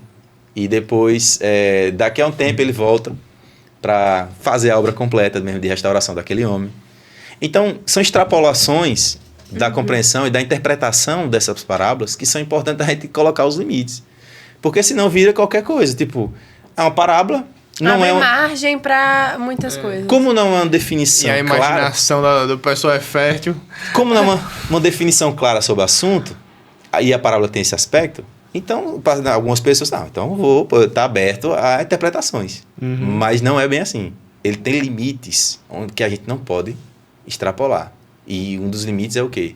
Entender o contexto. O que está em jogo ali, né? O que está, por exemplo, a parábola do bom samaritano. Qual o objetivo de Jesus? É falar sobre, digamos, a escatologia, que falamos da segunda vinda de Jesus, na volta, na consumação de tudo, que é o que, nesse caso que eu usei do pregador, né? Fala, não, que as 2 moedas significa, cada moeda é 1000 anos. E Jesus daqui a 2000 anos iria voltar a estar próximo à sua vinda. Ou seja, a parábola não está falando de volta de Jesus. Não está querendo evocar esse conceito. Sim. A parábola está a evocar o conceito da ajuda, do serviço, do amor ao próximo, né? Então a gente desvia o foco da parábola. Sim. A gente não pode fazer isso. E assim também é com a parábola do filho pródigo, né? Ou seja, às vezes a gente não vê, por exemplo, o normal de uma família é ter o pai, os filhos e a mãe. A gente não vê a figura da mãe presente ali. E aí o normal é o quê? Ou dizer que a mãe era ausente, né? Ou dizer que eles tinham perdido a mãe, né? Porém, a gente esquece do sentido primário do objetivo de estar contando aquela história. Não é falar sobre a mãe. Não é falar sobre a mãe, perfeito. É sobre o pai e sobre o pai e os filhos, né? Uhum. Até porque, tipo, de fato, a mãe não está na história, não sente falta da mãe na história. Sim. Porque os propósitos de Jesus, aquela história atende os propósitos de Cristo. Sim. E, para responder a questão da mãe, tanto faz. Numa narrativa, você escolhe a história que você quer contar. A mãe podia estar lá, só não foi mencionada. Perfeito. Então, você dizer que a família era disfuncional, era desestruturada e tal. Pois então a gente precisa delimitar essas questões das parábolas para a gente não extrapolar os limites que o próprio Cristo colocou no texto, né? Então, perfeito. Eu acho que a chave disso aí é, tipo assim, lembrar o contexto que ela começou a ser contada ali. Qual era o objetivo, né? Para não enlouquecer e desviar totalmente do foco. Perfeito. E aí, assim, agregando isso que a gente está falando aqui, a gente começa agora a entender o contexto da parábola do filho pródigo. A parábola do filho pródigo está dentro de uma série, um bloco de pensamento ali de Lucas, né? Que está falando simplesmente do que havia se perdido e o que está sendo encontrado. Para alguns autores, na verdade, a parábola do filho pródigo ela tem que estar junto na análise da parábola da dracma perdida e da parábola das 100 ovelhas, da que se perde. Então, na verdade, o contexto do filho pródigo é um contexto de fato do que Deus fez por a gente, de buscar o perdido, de ir ao encontro daquele que estava perdido. E cada parábola que ele usa nesse sentido para evidenciar essa verdade tem o seu aspecto em qual a gente precisa analisar. Sim. O aspecto da ovelha perdida tem um foco ali que ele quer tratar com a gente. Na dracma perdida tem outro foco também que a gente precisa entender tudo isso. Na do filho pródigo tem outro aspecto. Então, entendendo a parábola do filho pródigo, ela está dentro desse contexto de explicações de Jesus a respeito de como o que era perdido foi achado, de como a gente foi encontrado por Deus e qual é essa relação, né? Porque, na verdade, a gente tem uma relação muitas vezes, não, eu vou para o Senhor, eu vou para os braços de Deus. Só que, na verdade, a gente esquece que o Senhor já está todo momento correndo atrás da gente, já está, sabe, o Evangelho, o diferencial do Evangelho é justamente isso, que Deus está em busca do homem. Uma parábola das 100 ovelhas. Então, dentro desse contexto, a parábola do filho pródigo se delimita, né, sobre esse assunto. Né? Lógico que necessariamente a gente pode, de alguma maneira, algum ponto específico da história, agregar algum outro tipo de conhecimento, só que esse não é o foco da história. É como se fossem assuntos secundários. Sim. Não tem assuntos principais e assuntos secundários. Aí, o principal, lógico, a gente dá primazia máxima para esse. Os assuntos secundários estão sob análise, são sob, como posso dizer, não são a definição daquela parábola em si. A definição é o foco, é o assunto principal. O resto são adereços. Sim. A gente pode abordar algumas coisas sobre isso, mas não é o foco inicial. E outra, Jesus não está estabelecendo aquele assunto que está na periferia. Ele quer que você veja isso aqui. Sim, o que está na periferia, você pode citar alguma coisa e tal, você pode ter algumas conclusões que não necessariamente estão no foco principal, mas ele não tem esse peso igual no assunto principal da história, sabe? Sim. Então, o contexto da parábola, ela delimita a gente a enxergar, né, a ação de Deus em buscar o ser humano e com essa relação entre aqueles que haviam se perdido e Deus, que é o grande ofendido da história.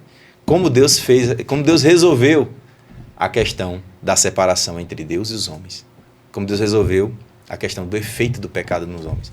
Então, o pano de fundo da história da parábola do filho pródigo, né? Ela tem esse contexto aí. E daí em diante, aí a gente começa a entender a história.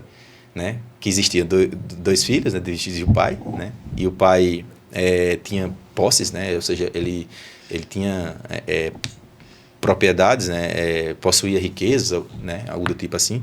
E, certa feita, o filho mais novo, pede a parte que lhe cabe, né? E a gente sabe isso. Até hoje a gente também escuta tudo isso e a gente encara isso com um grau de perplexidade. Porque quando um filho pede a metade que lhe cabe na herança, só existe um cenário em que isso é possível. Só existe um cenário em que isso é possível. Com a morte do pai. Uhum. Enquanto meu pai está vivo, isso não existe. Essa realidade só passa a existir no momento em que o pai morre. Então, em outras palavras, o filho não está apenas pedindo a herança dele. Tá pedindo para o velho bater as botas. Pois é. Né? Existem alguns casos, a gente presencia, né, de briga por heranças, coisas do tipo, né? E ele não estava pedindo só uma quantia de dinheiro. Não. Ele estava pedindo pela ausência ali do pai. Do pai, perfeito. Então, o pai, na verdade, ele vai ter uma falta ali. A maior dor do coração do pai não foi de dar o seu tesouro, né, para o seu filho. Sim. Tirar do seu... Mas o que aquilo representava. Do que aquelas palavras atingir o seu coração. Existem coisas, por exemplo, eu sou pai hoje e nossos pais também concordam com isso. Existem coisas que a gente fala para eles que não tem o efeito exatamente nas palavras que eu falei. Sim. Mas os desdobramentos daquelas palavras em nós, né? Então, quando a gente fala alguma coisa, eu odeio essa vida, eu queria ter nascido em outra casa, que não sei o quê. Aí o pai escuta aquilo ali, não é simplesmente ele vai entender que você está revoltado com a situação, Sim. você não tem algo que você queria. É meio que você está renegando os seus pais, né? E aquilo pro pai, assim, é destruidor. Sim. A proposta do filho pro pai é destruidora, em todos os aspectos.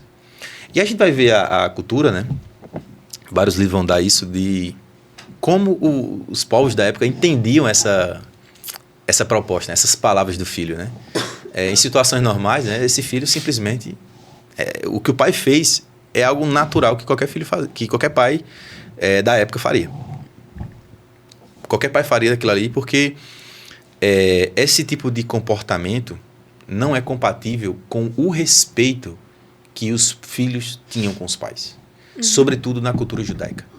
Na cultura judaica é uma cultura patriarcal, é uma cultura onde se valoriza muito a sapiência e a sabedoria dos mais velhos.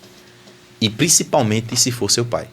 Inclusive, existia uma bênção, existia um mandamento com bênção, que era honrar o pai e mãe, para que seja longa a tua vida na terra.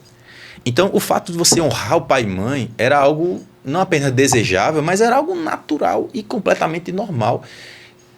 Era a norma, né? Era a norma. E uma frase dessa era assim, era a mais absurda. Era absurda de todas as maneiras. Era uma das mais graves ofensas que eu poderia fazer com alguém, sobretudo com seu pai. Então, essa palavra ela veio como uma pancada tão forte que, de fato, essa pessoa não faz parte da nossa família. Uma pessoa que tem uma atitude dessa, ela não pode fazer parte do nosso ciclo, né, de pessoas, assim, nosso vínculo familiar.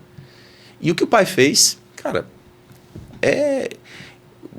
alguns comentaristas falam, né, que quando o pai fala lá no final, né, que o meu filho estava morto e reviveu, né, alguns falam, né, que o filho não morreu no momento que ele saiu, né, mas morreu no momento em que ele falou aquilo ali. Sim. Ou seja, pro pai, eu acho que eu perdi meu filho aqui. Sim. Né?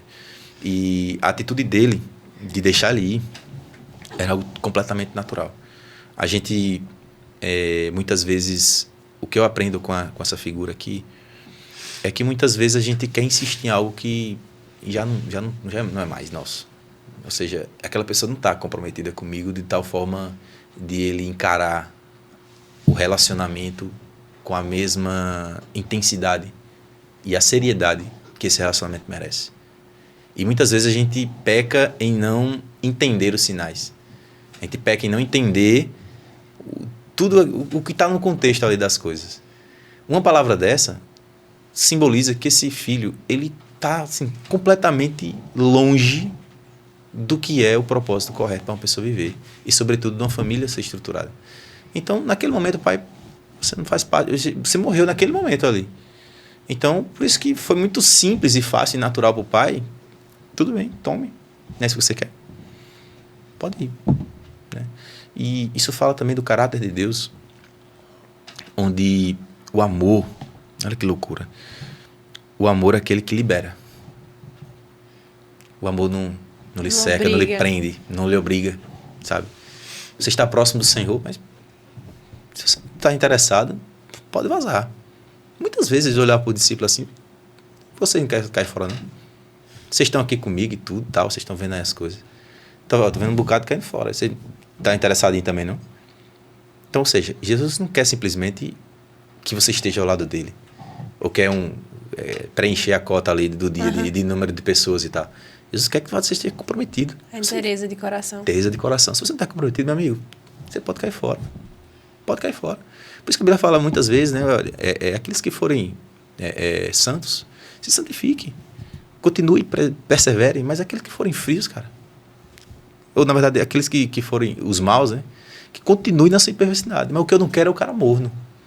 É você estar aqui, mas o seu coração está em outro lugar. É você estar aqui, mas com o pensamento em outra coisa. Você não está fazendo nenhuma coisa nem outra, por isso é melhor você vá. Pode ir, cara. Você não, você está indo embora, você não faz parte desse ambiente, não é no momento que você está saindo dessas portas aqui, você está indo por essas portas. Nesse exato momento você já está fora. Porque o seu coração não está aqui. Né? E se o seu coração não está aqui, você não está. Então, o ato de você ir ou você ficando não vai fazer diferença. Então, a gente muitas vezes peca por não entender esses sinais, em que às vezes as pessoas não estão, sabe, no mesmo nível de entrega, sabe?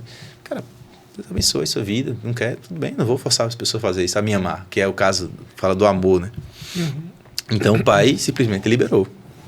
Pode ir, né?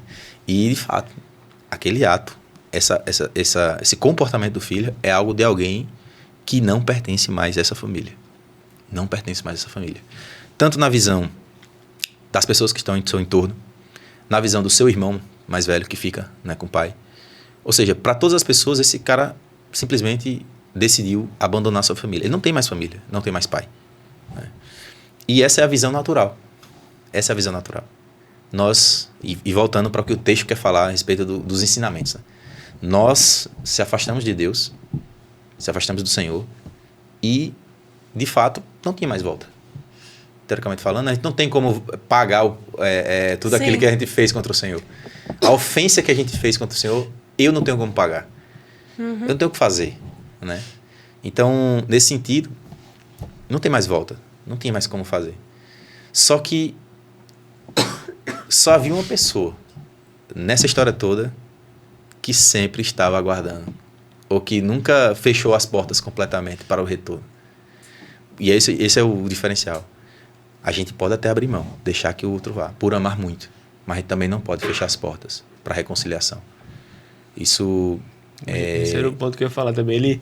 Ele ama tanto ao ponto de deixar ir, mas também ama tanto ao ponto de quando ele retornar, abraçá-lo novamente e acolher de novo. Né? Perfeitamente.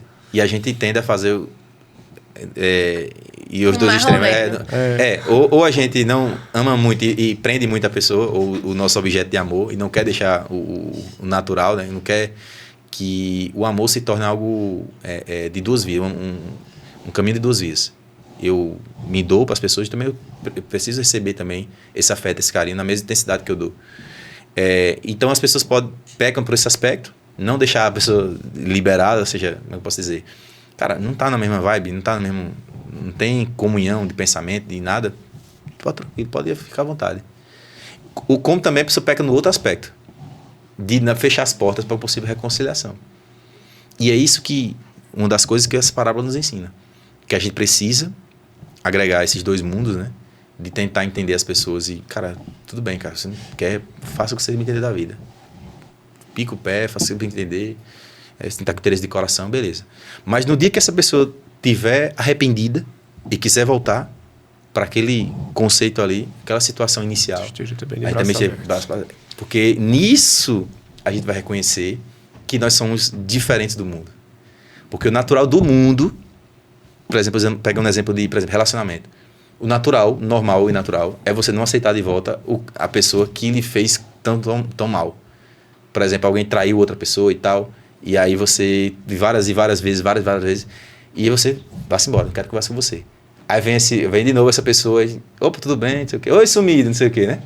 Aí você, naturalmente, não quero conversar com esse cara, o que fez comigo, ou com essa mulher fez comigo, não tem como voltar mais, né? Só que no reino de Deus é exatamente isso que acontece, é exatamente como o negócio de Osés. Uhum. Pega um exemplo normal para exemplificar a nossa relação com Deus. Então, olha o que Deus fez. Liberou, mas ao mesmo tempo, dessa história toda, foi o único que estava disposto a abrir os braços novamente para receber. Porque tantos pais não faziam mais isso. As pessoas que moravam na casa também não. Inclusive, quando vai consultar a cultura da época, né, porque muito se preservou o termo de cultural no Oriente Médio hoje, por exemplo. Quando a gente conta... essa história é contada para essas pessoas que têm uma cultura parecida com o que Jesus vivia nos seus tempos, essa pessoa acha essa parábola um absurdo. Tamanha, como eu posso dizer, a atitude do pai.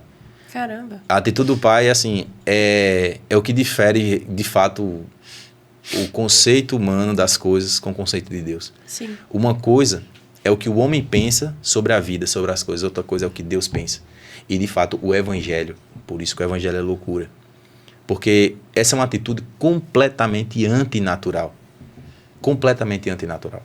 É muito raro e, assim, não existe precedente para isso. De um pai aceitar o filho da forma que ele fez. Uhum. Você pode aceitar seu filho. Geralmente, o que a gente fazer? Nas condições que ele ia colocar lá. Deixa eu ser como servo teu. Me trata como dos empregados teu. Eu quero ser assalariado. Tipo, ele entendia que ele não era merecedor de nada. Pelo contrário, é como se o pai destratasse ele como filho. Eu não sou digno de ser chamado Como nem teu filho. É como se não fosse filho mais. Até ele, de fato. Estava pedindo emprego ali. Até ele estava desconsiderando a possibilidade dele retornar ao status de filho. Porque ele, de fato, sabia. Sim. Né? Quando ele saiu, que não tinha mais condições de voltar. Né? Na mesma condição que saiu de filho. Então, todo mundo tinha fechado essa porta. E aí onde vem, assim, a loucura que é o evangelho e a loucura do que Deus fez por nós. Que é, de fato, se entregar para restabelecer e restaurar o nosso estado inicial. Isso é completamente maluco de você compreender e você simplesmente fazer com que as pessoas entendam algo como se fosse só no aspecto cognitivo. Se você não viver isso, não sentir isso aqui, não tem como as outras pessoas entenderem isso. Meu irmão, o evangelho é loucura. Por isso que as pessoas dizem, a pessoa aprontou no mundo, fez e agora diz que é crente. Uhum. É exatamente isso o evangelho. É isso que você está reclamando. É de fato a definição exata do que é evangelho. Né? Então esse é o ponto crucial do evangelho. Eu não merecia, nós não merecíamos, mas a despeito da reação natural de todo pai, o pai tem atitude completamente diferente. Completamente diferente. Primeiro ponto. Né? A gente pode já entrar na parte do filho, né? Passa por aquela dificuldade, né? E aí houve uma grande fome, né? na região onde ele decidiu morar e viver. E isso diz muito sobre a nossa vida, né? Como muitas vezes a Bíblia diz que o coração do homem faz planos, né? Mas muitas vezes esses planos são um caminho de morte, né? Deus conhece, né? o final do caminho, né? Quando a gente sabe. Então, quando a gente muitas vezes planeja algo, a gente idealiza, nosso mundo perfeito, ali vou fazer isso, tal, não sei o quê. Só que tem um pequeno detalhe, né? Eu não tenho domínio sobre as coisas. Né? Eu estou criando esse cenário, mas a realidade não respeita a minha vontade e meus sonhos. Então, provavelmente, vai acontecer completamente diferente do que eu pensei e o que eu sonhei. E assim foi com o filho. Ele foi, eu vou aplicar, não sei o quê, eu vou ser rico e tal, eu vou investir isso aqui. Oxe. Nas primeiras oportunidades que ele teve de gastar, de torrar sua grana, já começou a desperdiçar seu dinheiro com coisas, né, fúteis, né, com a vida, coisas banais na vida. Então, começou a gastar, e agora? Não tem mais pai, não tem mais família, está numa terra estrangeira, não tem mais dinheiro, acabou o seu dinheiro, e eu vou fazer o quê? Acabou a vida do homem, é a nossa vida. Eu quero viver... Não, Senhor, eu não quero mais tua vida, não quero viver no evangelho, eu não quero viver na igreja, eu não quero viver essa vida de ter que obedecer ao Pai, de ter que ter um compromisso, né, com a igreja, de obedecer ordens, né, de ter mandamentos. Eu não quero essa vida, eu quero viver minha vida. Eu quero fazer o que eu bem entender, eu quero acordar a hora que eu quiser, sabe? Eu quero, fazer o que eu bem entender da vida. Só que aí, beleza, Deus, gente, pode ir, meu amigo. Não estou lhe impedindo você fazer isso. E a gente vai, mete a cara e quebra a cara, porque a realidade não tem nada a ver com os meus anseios. A realidade me joga, assim, me bate de uma maneira que eu não tenho como explicar. Então, esse rapaz, esse jovem, se deparou com a realidade da vida. Ou seja, ele pensou e idealizou algo, mas a realidade era completamente diferente, né? Então, ele se viu na situação, cara, e agora, o que é que eu faço? Não tenho família, não tenho dinheiro, não tenho pai, não tenho mais nada. Tenho um amigo, que os amigos que diziam ser seus amigos, né? Ele abandonaram quando o dinheiro acabou. E isso também diz muito sobre a vida nossa, né? E ele se viu na situação de pedinte. Ou seja, só restou mendigar, né? Então, ele vai para uma fazenda, né? Ou para um lugar onde cria porcos. Isso também já nos indica, né, o contexto, que não estão tratando simplesmente... Olha como é interessante isso. O contexto da sua família é um contexto judaico, certo? É um contexto judaico. o contexto onde quando ele decide sair do país onde ele vai morar, já não tem os mesmos conceitos e princípios judaicos. Por quê? Porque ele vai trabalhar na casa de um homem que tem criação de porcos. E a gente, estudando a história judaica, percebe que os porcos são animais abomináveis, né? Ou seja, normalmente, um judeu não tem a capacidade, não tem essa autorização, e não era comum um judeu criar porcos, né? Então, percebe que no ato dele abandonar os pais, a casa do seu pai, ele também abandona os princípios do seu pai, né? Ou seja, tudo aquilo que regia a casa onde ele morava, ele agora, ao sair dessa casa, ele abandonou completamente. E agora ele está cuidando de porcos, né? E a palavra vai dizer que ele deseja a comida dos porcos, né? A fome está tão grande que aquela comida, em algum momento dali, ele vê atrativo para comer, né? Vê uma apetitosa, né? Então você perceba o grau, né, que esse homem chegou, né? E esse é o nosso grau a humanidade. Olha, esse texto fala da humanidade em si, né? Da gente perdida. Então muitas vezes a gente faz coisas no mundo que a gente, poxa, mesmo, o que fiz da minha vida, velho? O que eu tô fazendo aqui? Né? Muitas vezes, quando eu estava no mundo, e hoje, na compreensão cristã, eu fico pensando, meu Deus, o que é que eu fiz, cara? Onde é que eu fui parar, meu Deus? Onde é que eu tava com a cabeça fazendo um negócio desse?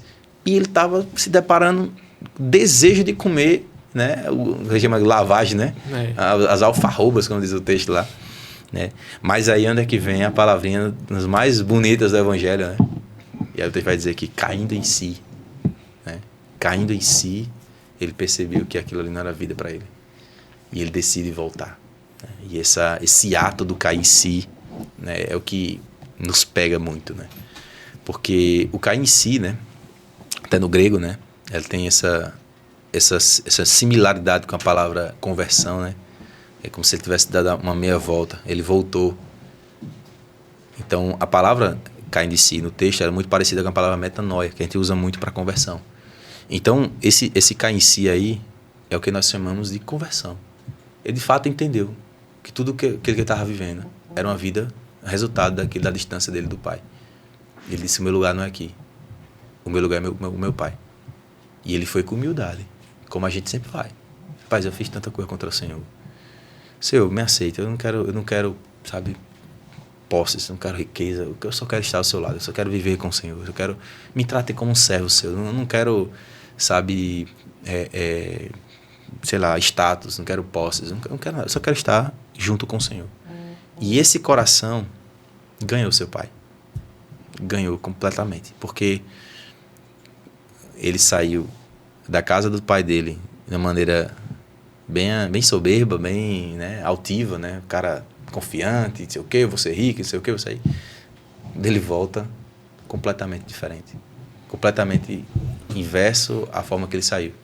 Ele saiu saltitante, alegre e tal, empolgado. Ele volta cabisbaixo. Volta com a autoestima lá embaixo. Ou zerada, né? E acontece nesse momento algo onde é de fato... Essa história choca as pessoas que têm uma cultura parecida com os judeus, né?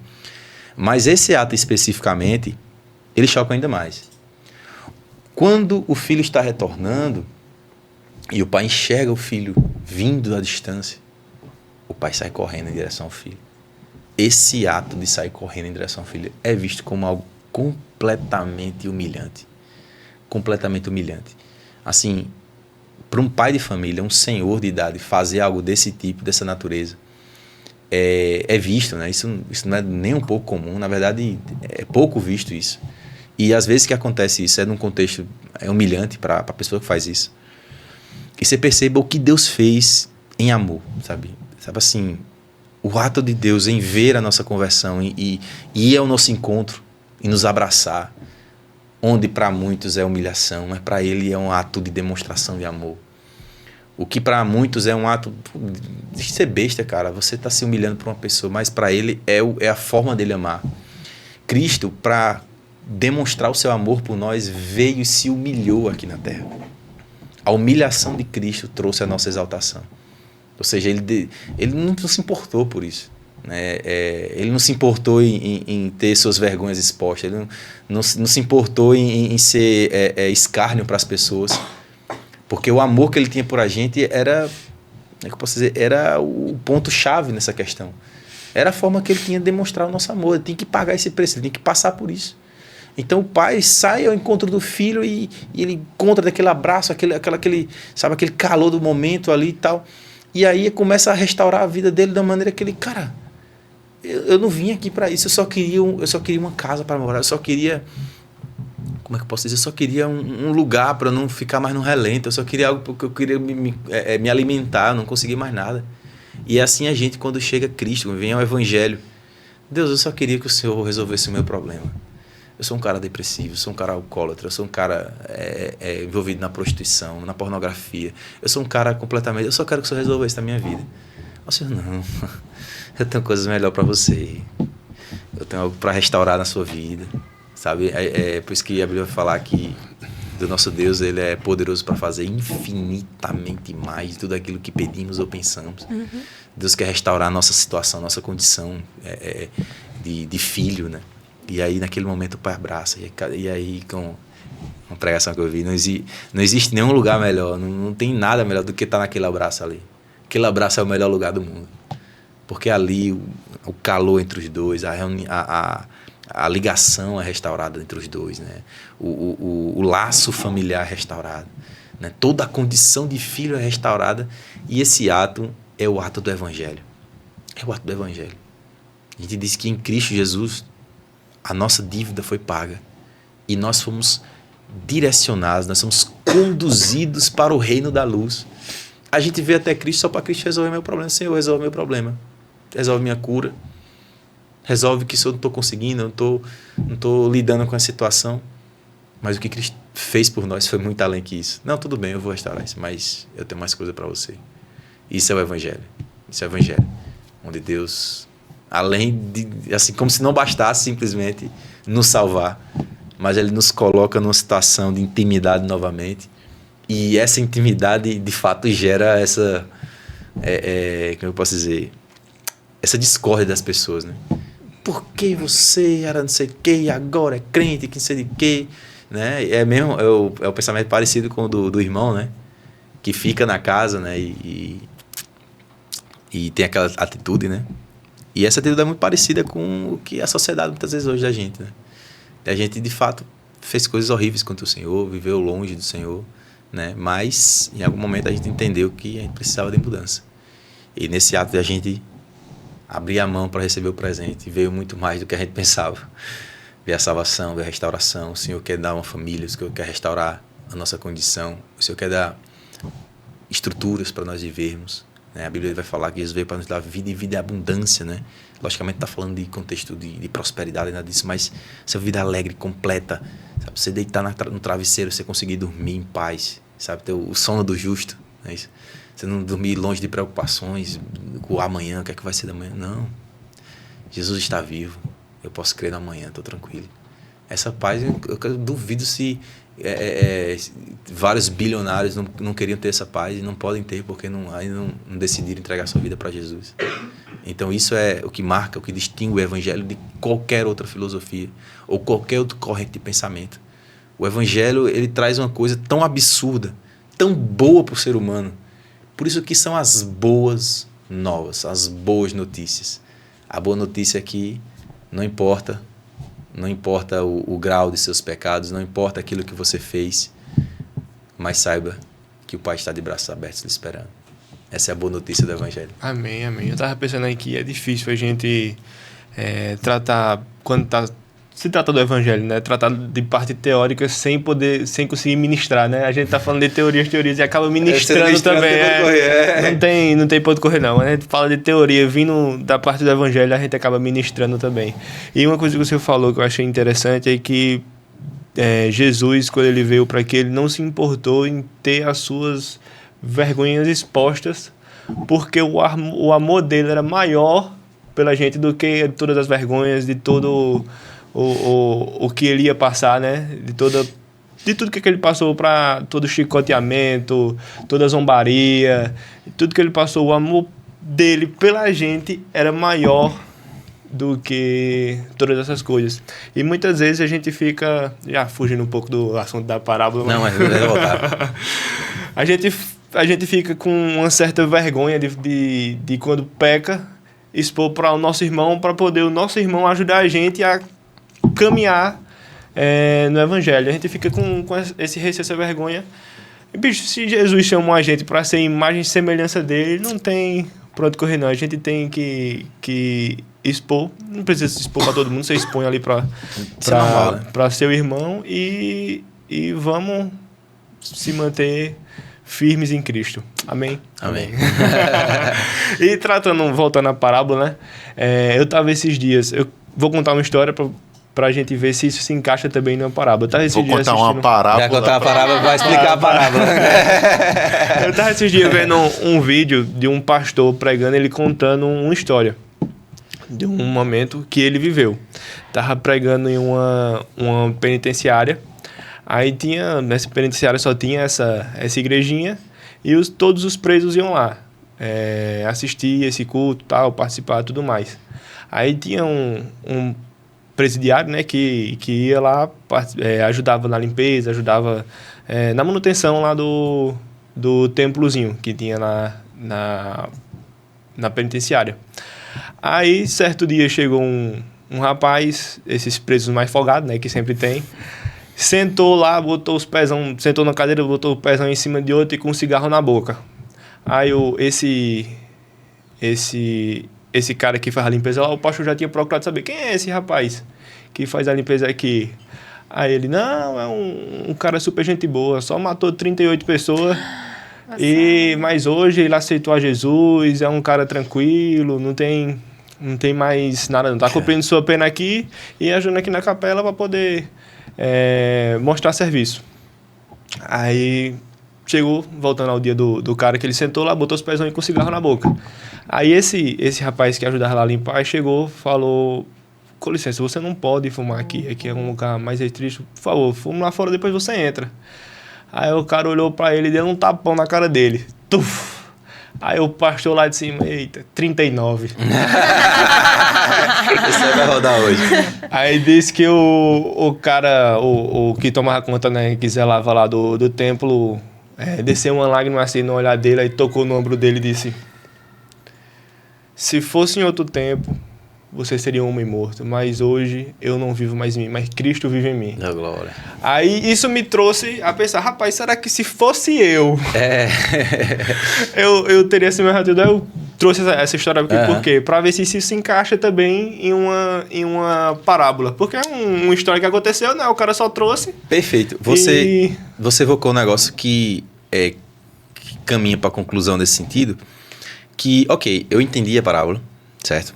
Eu fiz minha análise, né? Delimitei botei os limites interpretativos, né? Sobre o que eu posso, os caminhos que eu posso interpretar a parábola e tudo.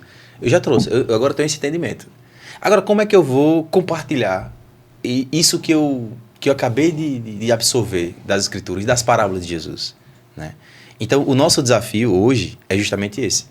Como é que a gente vai transmitir para as pessoas e para que elas também tenham o mesmo, sejam impactadas de tal forma como nós fomos, com a mesma forma de pregação de Jesus. Ou seja, normalmente, uma parábola nesse sentido da Bíblia, ela não vai trazer hoje, para quem vive no nosso tempo, o mesmo efeito, por exemplo, que quem tinha no tempo de Jesus. A cultura é completamente diferente, as pessoas são completamente diferentes, né?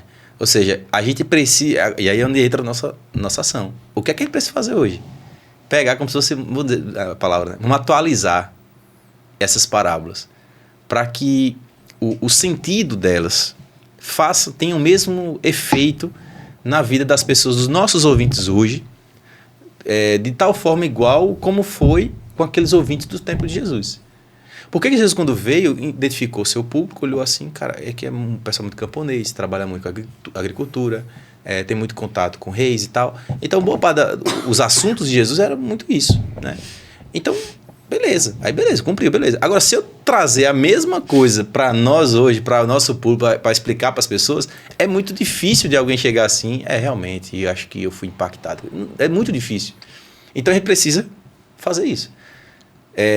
Pegar particularidade do nosso dia a dia, pegar o conceito, a essência de uma parábola, algo do tipo. O que é a parábola que me falar? quis me transmitir. E eu pegar o exemplo, alguma coisa, pronto, joguei aqui. Ó. Isso aqui. Tá vendo esse exemplo em si? Assim também é o reino de Deus. Ela acontece dessa forma. Não tá vendo esse camarada que aconteceu isso com ele? Então, o evangelho é assim. O evangelho nos transforma para a gente viver uma vida diferente. Viver em novidade de vida. Uma nova criatura é gerada em nós. Então, isso é de fato o nosso papel hoje. Pegar os ensinamentos da parábola e tentar criar, vamos dizer, novas parábolas, né? Mas não é novas no sentido de conceitos diferentes estão sendo criados ali, mas a gente está só replicando e reproduzindo o ensinamento que a gente aprendeu com as parábolas de Jesus. Aplicando o mesmo método, certo? Uma tentativa que foi feita com isso foi aquelas paráfrases, né? Existem bíblias, né? Eu não sei se vocês estão... tiveram contato já com essas bíblias, que são paráfrases bíblicas, né? Que é como se fosse uma tradução para os dias atuais. Não é a nova tradução na linguagem de hoje, mas é como se fosse... São paráfrases. Não é o texto exato bíblico, mas é como se fosse a interpretação do autor ali. Né? Tipo um comentário, né? Tipo um comentário, justamente, isso. Né? Eu vi uma paráfrase justamente da parábola do bom samaritano, né? Que é tipo... Aí eles pegaram... Aí o cara escreveu que era assim, como se fosse... um argentino caiu lá. Tinha um cara que tava caído no caminho ali e tal. Aí ele usa, sei lá, o local dele lá. Aí passa por ali um pastor. Aí não fez nada. Passou um padre. Não fez nada. E aí vem quem? Vem um argentino. E pega aquele cara e faz tudo que o bom samaritano fez. E aí, beleza, véio, faz tudo, o cara se arrisca e parar ali para ajudar ele e tal, e leva ele para o hospital, né? Um hospital pago, né? Não é um hospital público, ele pagou pela restauração daquele homem e tal, ele fez e tal, e outra ele disse que vai arcar com todo o tratamento do homem e tal. Ele disse, mas o cara era um argentino, ajudou um brasileiro a fazer isso. Aí você olha assim, cara, isso aí digamos, a atualização, e aí, pro público faz muito mais sentido eu contar dessa forma do que eu falar exatamente como era do bom samaritano. Então, eu estou deixando a mensagem de maneira entendível para o meu público. É isso que eu devo fazer. A essência permaneceu a mesma, mas aí adaptou a linguagem. Perfeitamente. Então, o nosso papel, como você bem falou, é justamente esse, de trazer histórias que faz muito mais sentido para o nosso cotidiano, porque Deus chamou essa geração também. Né? A geração... Primeiro, os primeiros cristãos viveram a sua época, a sua geração, e assim foi vivendo, atualizando, e agora é preciso fazer com que as verdades que estão no Evangelho hoje façam também sentido para as pessoas dos tempos de hoje. Né? Então, eu preciso pegar exemplos, digamos, desse contexto, dessa cultura, e adaptá-las para que todos tenham o impacto, né, que todas as pessoas têm ao se encontrar com o Evangelho, se deparar com o Evangelho. Né? Muito interessante isso. Amém, amém. Eu ia perguntar à produção quanto tempo tá? Quase 2 horas, amor. Mentira. A gente conversou. Rendeu bastante, viu? Mentira, sério? Sério. Caramba, velho. A gente conversou que nem Vitor, velho. Eu via lá apontando ali 1 mais 1, falei, não, mais 1 é 2. Já tem quase 2 horas, eu o quê? E é isso aí. E ver como as parábolas, assim, renderam. E a gente podia também passar muito tempo aqui discutindo sobre várias parábolas. Sim. Muito, se for destrinchar as parábolas que ele tá destrinchando aqui, menino, a gente passa uma semana aqui. Gente, me perdoa. Não, a gente adorou. Não, eu tenho certeza tá que o pessoal de casa amou. De verdade. Muito bom mesmo. Mas não foi assim que a gente ficou aqui perdendo tempo, não. Foi realmente muito enriquecedor e de verdade. Sim, assim, tudo que a gente discutiu aqui hoje foi sensacional. Foi o... Sim, expandiu realmente. Foi muito bom esse episódio, de verdade. Não tô falando isso pra ele confortar, não. Foi realmente muito bom. E eu tenho certeza que você aí de casa... Primeiro, eu sei que você não nos abandonou no meio do episódio, porque ficou muito bom. 2, se você chegou até aqui, o que a gente merece, Pedro? Um like e uma inscrição também, né? Se você não é inscrito, se você já é inscrito, só deixa o like e um comentário dizendo amém, foi muito bom. Verdade. Mas se você não é inscrito, se inscreve no canal e deixa o like também e compartilha com um amigo. Compartilhe com uma pessoa que você acredita que também vai ser edificada por esse episódio, porque hoje nós tivemos discussões muito importantes por aqui. E eu tenho certeza que você foi abençoado e você pode abençoar alguém com esse episódio. Mas só com esse episódio, Pedro? Claro que não. Não. Tem vários episódios. Esse é o primeiro episódio temático. mas temos muitos episódios com testemunhos edificantes para você também. Você pode voltar um pouquinho e ir lá no nosso perfil no YouTube, vai ter vários episódios maravilhosos para você. Inscreva-se no canal, acompanhe esse episódio, os outros episódios, continue nos acompanhando porque virão novos episódios temáticos por aí, mas por enquanto a gente só tem esse, você pode ficar à vontade para nos conhecer nas nossas outras redes sociais. E aí você compartilha os cortes que vão rolar ao longo da semana para abençoar novamente a vida das pessoas com aquela parte que você acha que mais foi impactante. Exatamente. E não só cortes também nas nossas redes sociais, também temos cortes aqui no YouTube. Uau! Você pode ir lá, tem uma playlist só de cortes, você pode... não quero compartilhar o podcast todo com meu amigo. Só aquela parte impactante ali. Você pega o link, manda para ele, assiste isso aqui. Aí se gostar, assiste todo. Se não, assiste só o corte. E é abençoado também com o corte. Enfim, nós estamos no YouTube, no Instagram, no TikTok, no Spotify, em todos os lugares onde você procurar a gente vai estar lá falando da palavra de Deus, levando um conteúdo com propósito pra sua vida. E é isso aí, né? Tipo assim, eu não sei nem mais o que a gente tem pra falar. A gente tem mais alguma coisa pra comentar? Agradecer nossos patrocinadores. Muito obrigado, agradecer pessoal. A nossos patrocinadores que são Júnior Honda, Arte Mais, Royal Comunicação Visual, Isa Makeup, Isabela, fisioterapeuta. Convidamos um fonoaudiólogo para nos patrocinar. Quem quiser patrocinar também. A nossa La Revue. Acertei agora? La Revue. La Revue. Parabéns, Pedro. Obrigado. Tô aprendendo francês também. Vou no Duolingo aprender francês.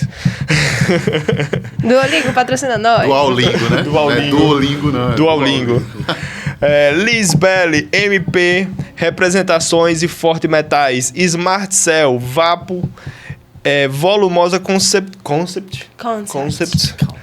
e Sublime. Queremos agradecer você que acredita nesse projeto, patrocina a gente e vem nos abençoando durante esses meses. Agradecer a todas as pessoas que cooperam com a gente, que nos incentivam. Agradecer a você que nos acompanha, que está sempre aqui, curtindo, comentando, se inscrevendo, compartilhando.